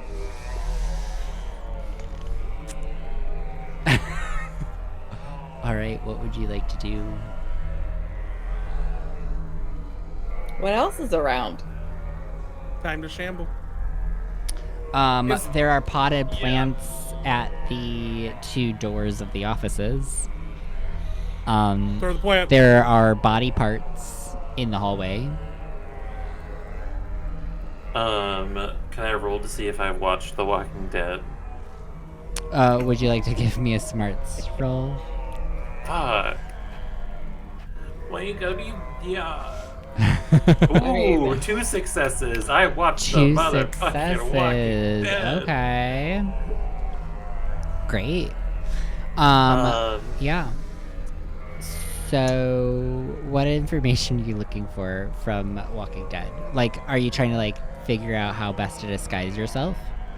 Yeah, so Becker's gonna be like, oh my god, Bailey, I saw this thing on TV where they're like in a zombie show where they like took the goop and they put it all over them, and then they're like, oh my god, these are our zombie besties. And like, they were god. Beckers, I could kiss you right I'm pretty sure that would be an HR violation, but okay. now. No, I don't work here anymore. Oh. I guess me neither. Did this turn romance? Do any of us work here anymore? Oh. Maybe you can show me how to file for unemployment sometime. You know what? Anytime. Let's just get out of here. And Bailey like picks up the nearest like organ or limb or whatever, kind of cuts it a little more on the tip of Becker's axe, because Becker's holding the axe still, and then just like starts like covering everyone's clothes in like blood and guts and organs. Yeah, and Isabella is able to very easily make her way back to the group, unless there was something you wanted to do in the lab area, or towards the lab. Does it sound like there's any other sounds coming from the lab? As you, in your moment of like calmness at the other end of the hallway, you do hear that mechanical whirring, but you also do hear a little bit of a squelching and like a cracking of bone. But it's definitely like spaced out and doesn't seem to be like a large number of whatever this is. All I'm picturing is like a hydraulic press or something smashing a body over and over and over again. But there Oh, is a God. lot of viscera that is dragged towards this room. So, like, take those two pieces of information for what you make of them. Is this where all the mail comes from?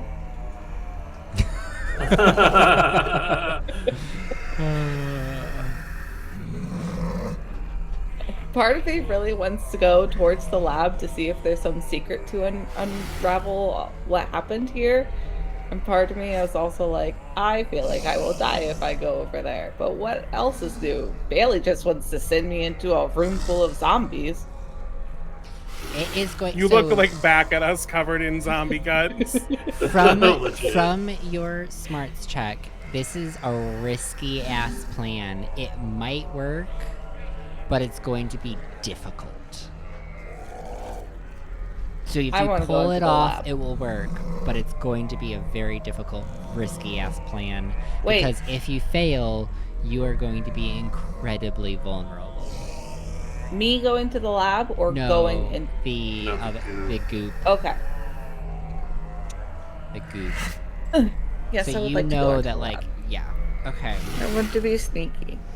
So the other two, you start covering yourself in goop. We're gonna put a pause on that for just a moment, as Isabella does the like little thing where she stands at the corner of the room and keeps like glancing over at the door, glancing over at you at the end of the hallway, glancing over the door. The camera just like slowly zooms into the door, and then you see her walking down the hallway. You see that she's left down the hallway. Isabella, as you approach the door at the end of the hall,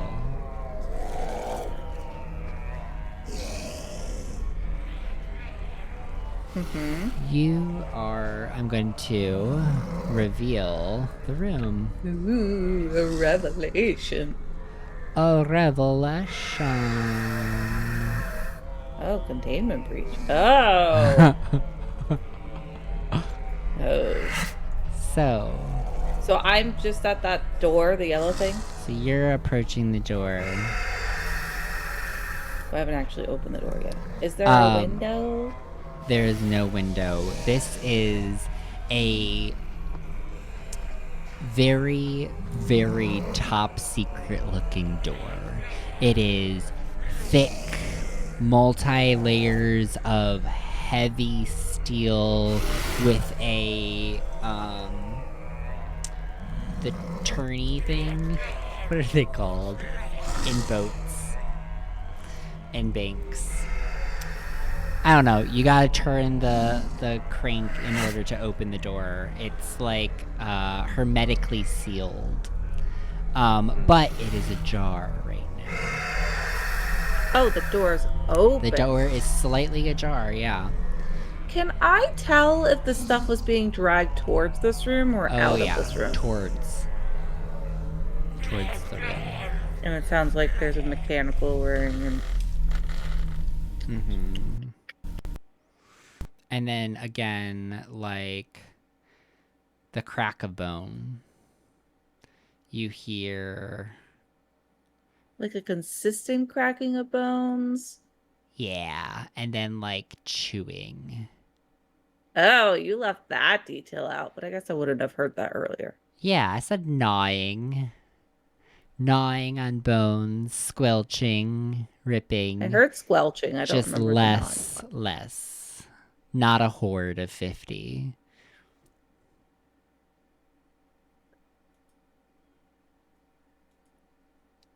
I kind of want to go back to the offices and see if there's a computer for me to like figure out what might have been in this area. Now I'm just stalling for time, but I feel like that's something my character would do. All right. So you're going to make your way back away from the door, down the hall, into the offices, and you see Bailey and Beckers covering themselves in viscera, we're I'm gonna. still going to ignore that and go on and do my own thing. Yeah, you're gonna go into the office. So we are now gonna go back to Bailey and Becker's. All We're right, gooped. you're I'll covered in gesture goop. goop to Izzy. You have watched Isabella make her way down the far hallway and now return. You see her heading back into the offices. What would you like to do? Seeing her work best to ignore her, Becker's is gonna be mad and start zombie walking towards the office. Bailey is also going to. Alright, so you start zombie walking towards the offices. Both of you give me, with major advantage, heart checks.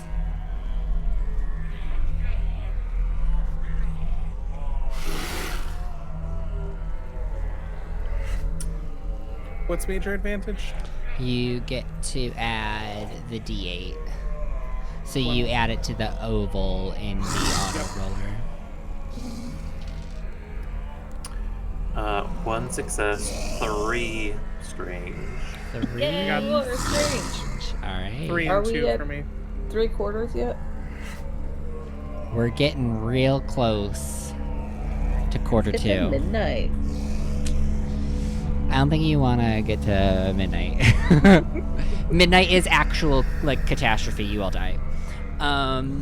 Understood. Yes! Well, with this Bailey plan, It was Bailey's ready to my get the fuck out of plan. here. alive. We'll see what happens. Okay, All what's right. happening in the office? So you make your way over to the office, you open the door, and you see Isabella in the offices. It is, so this is like the front office sort of situation where you enter into a narrow hallway that then has like the CEO, the CFO, it's all like the C-suite offices with like a receptionist desk at each one. What are you looking for? What are you trying to do? Was the power out here? It is. So, again, this is all red emergency lights only. So computers are dead. There's no whatchamacallit? Universal power supply? They have that reserved for the important shit. Like, the CEO's important. Is there a The CISO or a CEO's computer CTO? is not important. The technology that they are developing in all of those secret labs is. Yeah, but there would still be like a security or somebody person who would have their computer running to keep all Okay. the other stuff running. Give me a luck check. Okay, I appreciate that. Thank you.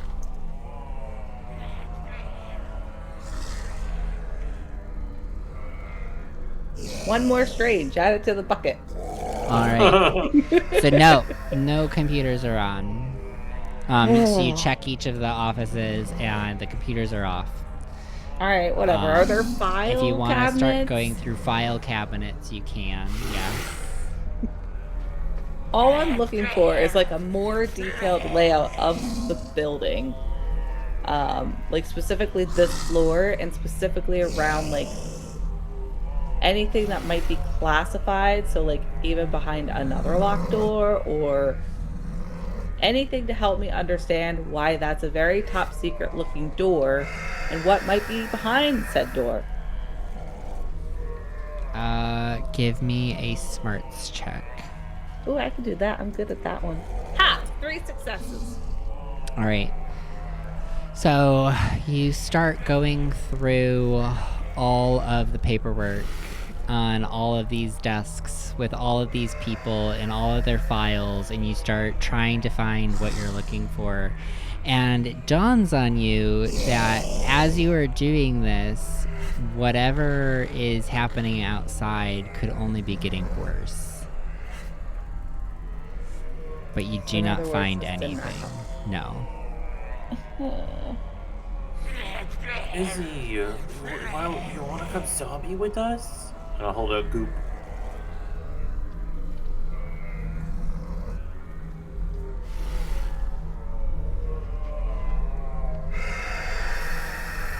I'm still not ready to give in to this, but I don't know what else to do.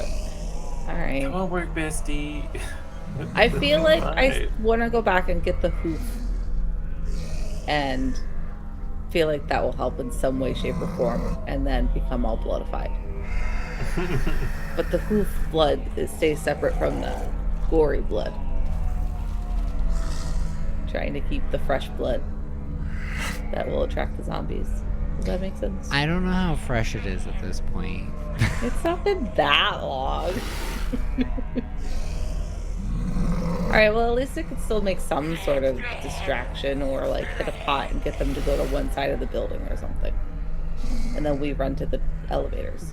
Why don't you shoot a pot with a gun from far away? Oh, I have a laser rifle. Mhm. LOL. Alright, hold on, let me read about the laser rifle. But this gonna blow our cover is. I guess we do that haven't if shot this it. We don't doesn't know if it's work. loud.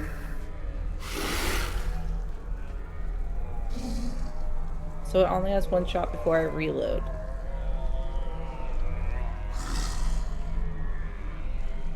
Does it have a scope on it? No. So I wouldn't be able to see farther away. Okay. Here's my plan. If you guys like it, then we can move forward. If you don't, then we'll figure it out.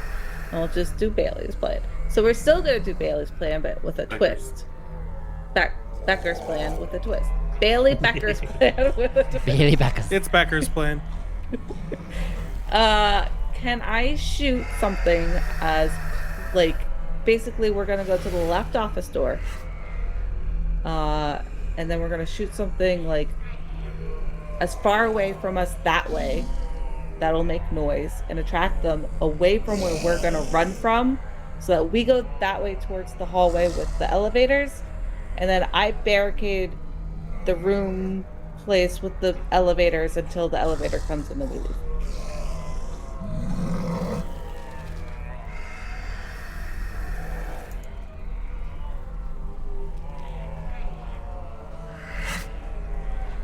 Oh, yeah? Eh? So you're just going to make a distraction at the end of the hall, and then we're going to run through. Yeah? Do it. Let's go. And then, okay. Alright. I'm gonna shoot something over here as far away from the surface elevators as possible. Yeah. Okay. So, I will say a gun is gonna make two noises. The thing it shoots, if Yeah. it is a thing that crashes, breaks apart, the gun itself will also make a noise. Why don't you just toss the gun? Throw it down the hall. Or is there a stapler in this office? Can I just throw a stapler down the hall? Yeah, you can throw as much as you want. It is a horde of 50 zombies, though.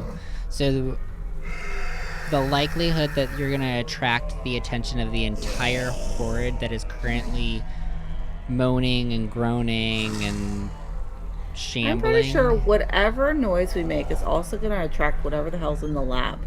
Now my question Potentially. is, will that thing attack the other zombies, or will they all group up against us?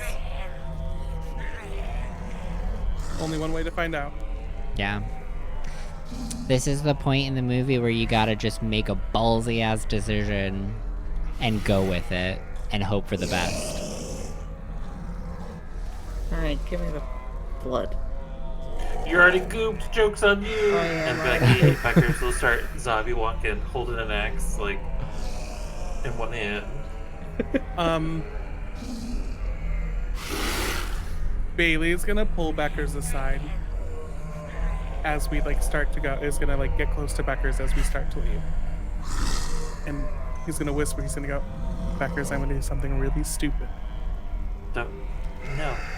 But I need you to get Isabella out of here. The two of you gotta go. No. We do plan work. I'm worried. If I do something stupid, you leave me. I mean, yes, but try plan. Okay, great. Step one, try plan. Let's go. Step two. We're walking, shambling. I'm shambling. All right. So, I'm going to need from you with minor advantage heart checks from everybody. What's minor advantage again? The oval? You get an extra skill dice, Oh, okay. the D6. I got 4 successes and 1 strange. Dang. I That's not got good. 0 and 0. What would you say the challenge rating is? The challenge I got- rating for this is 3. Oh, Oh, well okay. then we're done. I got 1 success. However, that's the deception check.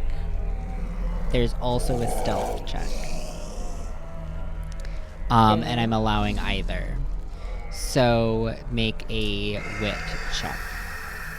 So one is how does that that like work? your performance is good enough to be believable. The other is to just kind of like scoot on through. Because I'm assuming you're not trying to be all the most dramatic zombies that you could possibly be. It's probably a little bit of the... Is it still daytime?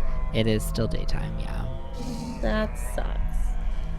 But Beckers is going first, and she is not stealthy. She's moaning, she's groaning. She got a 0 and 3 strange. And 3 strange. uh-huh. Right. Pulls out her phone. Taking pictures with the zombies. I All got right. a 0-0. 0-0. Okay. Cool. So this is what's gonna happen because we have now also passed quarter 2. So you get out there, you start shambling about, and based on your rolls, can everybody give me a good zombie groan that matches how many successes they had? Grr. Arg. Grr, Alright, so you're just like And then the shambling. turns into Thriller. Thriller! She claps. So you're like making your way towards the horde, and who's in the lead? Beckers was. Okay, Beckers is leading. Beckers is leading. And like at first you're like going and like nothing has happened. They are still like, you see one with like a stapler just like stapling his hand over and over and over again. And they're shambling back and forth. The two with the watercolor are still just going, and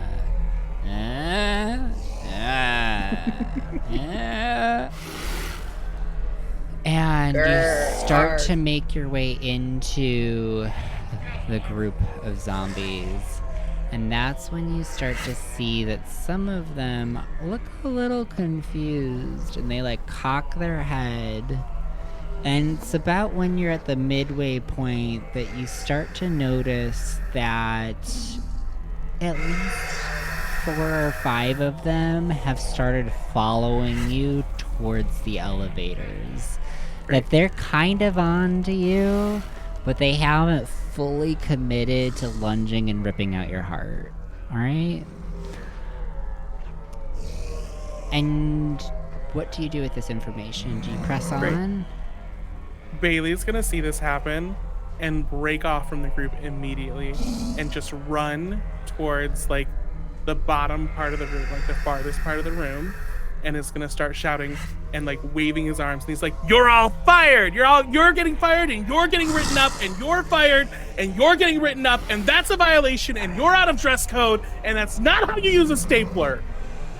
All right, so you see Bailey push past you, Becky and Isabella, and he's over there making a commotion. All the zombies are now starting to draw their attention towards him, and they start shambling towards him. And it's like this like mob mentality because they're zombies, so obviously they just start converging around him.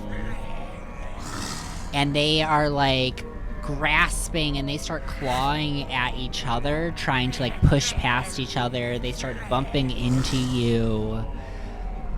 I'm gonna need the two of you to make one more grit check. Or wit check. Stop with the wit. I know. Oh, 0, 0. 0, 0. 0, 0. 0, 0. Alright, so you're gonna be pushed to the floor by these zombies as they're like pushing past you, and you like have to pull yourself up. And even though Bailey is making quite a commotion, he's pulling a vast majority of the zombies towards him. There's like one that like whips their head at you and starts coming your direction as the rest of the crowd makes its way past you, and you have now a clear shot to the elevators. What do you do? Stand up, look at Bailey probably dying in the corner, and go, "Wow, I guess he really was a nice guy." And then run towards the elevators. Alright, so you take off running towards the elevators. What are you doing, Isabella?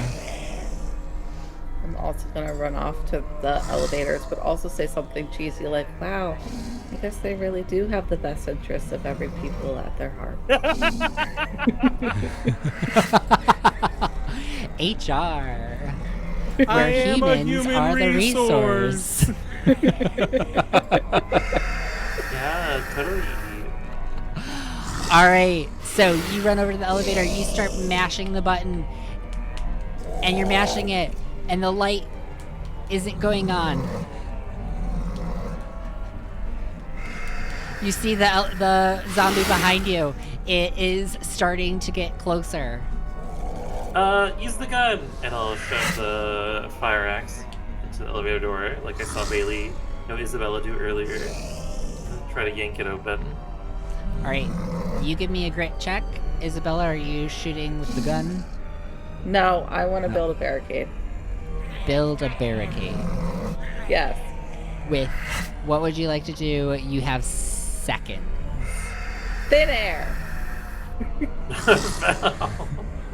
Oh, that's a 3, so you get the door Isn't open. that? Don't I just tell you my ability and you make it happen magically, DM? No. This is Yes. You still need time to do your ability. No, that's incorrect. All right. So you wedge open the door, and you see that this elevator is stuck at the top. perfect. I guess I go wedge a different one. You don't have that. Oh wait, that they you would only all have be at the seconds. top. No, just this specific one. They each have their own button to call it. Don't worry about it. That's just how it goes. Okay, I'll go wedge another door open. Alright, so you wedge the door open, and you see that it's sitting up at the top. Okay, I'll go Same wedge as the another other one one? open. No, Yeah, wait, is it hold on. blocking the first floor? Isabella goes and presses the button. And you see the elevator as it starts to drop, slowly descending towards you into the open doorwell. And that is where we're gonna bring ourselves over to Bailey. Bailey!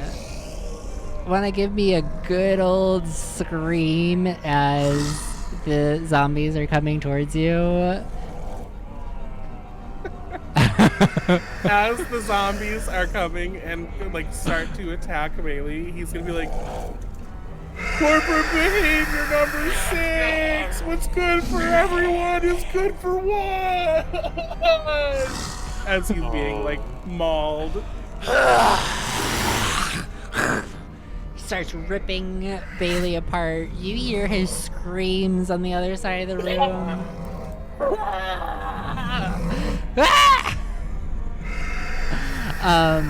And the elevator creaks to a halt, bounces as it hits the floor that you're on, and you all can step into it.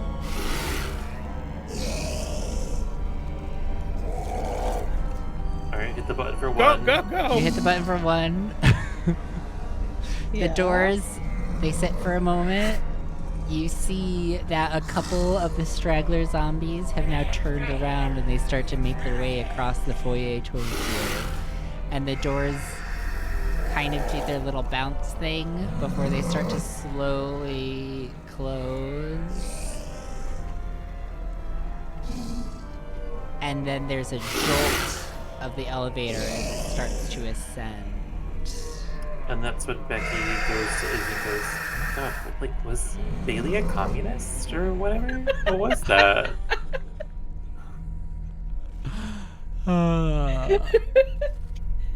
So, the elevator is going to open Yes, Becky. to okay. the surface. And the way that this is on the surface is that it's really just like a park with 4 little elevator like houses Oh, We shit. interrupt- that City. let out, and you're like in the middle of a city. Yeah, you go to work in a city. But it's a very discrete floor plan for this building. That the elevators themselves are freestanding 4 separate buildings that you would take to go down into the building.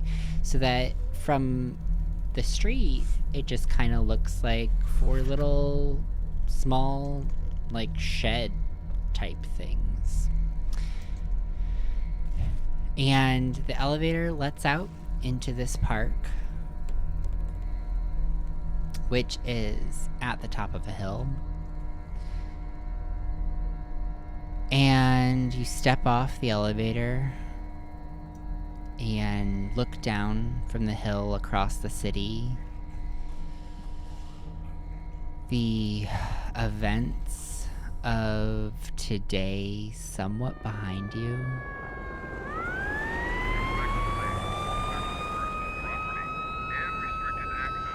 And what is usually a gleaming beacon of electric lights in the far distance is now a tall column of smoke. You hear ambulances in the distance. A helicopter flies overhead, and you see fires starting to light up across the city. You realize the situation hadn't been contained in the hollow.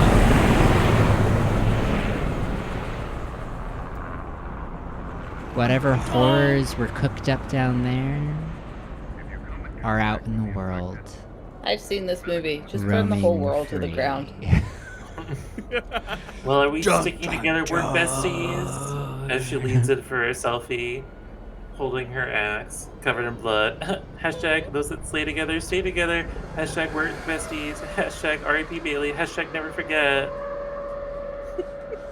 Hashtag already forgot. And after the picture was taken, Isabel just slings the rifle over her shoulder and, alright, do I even have that anymore? I don't know. And walks away. Well, Becky, you coming? Yeah. That. Oh, what beautiful final words. Hashtag final Gorleys. Final goalies. Y'all, I am so sorry, but I have to jump out right now. Yeah, So yeah, thank you so you much go for do having that. me. Thank Thanks you, for sacrificing Jeff. yourself. And Bye. I will outro us out. So as we conclude this journey through the shadows and secrets of today's tale in Kitschy Shop for Eclectic Curiosities, I, Kitschy, want to extend my heartfelt gratitude to all you monotonous drones who joined us today. Your no, not enthusiasm. Well, you're here. Anyways, the darkness never sleeps, and our doors are always open for those brave enough to explore. We couldn't do it without your support. A special thank you to our generous patrons, JCH, Chris B, and Maggie Z, whose unwavering support keeps the candles burning bright here at Goblin Forge. Before we bid you farewell, remember to like, follow, and subscribe to stay updated on our future journeys into the unknown. This playcast is a Goblin Forge production. If you enjoyed what you experienced today, follow us on Instagram at goblin_forge_TTRPG, at goblin_forge on TikTok, or join our Discord community. And if you haven't already, be sure to share the mysteries of Kitschy Shop with your friends and fellow seekers of the supernatural. Until we meet again, may the mysteries of this world continue to intrigue your mind and awaken your sense of wonder. Stay curious, stay daring, and always embrace the darkness.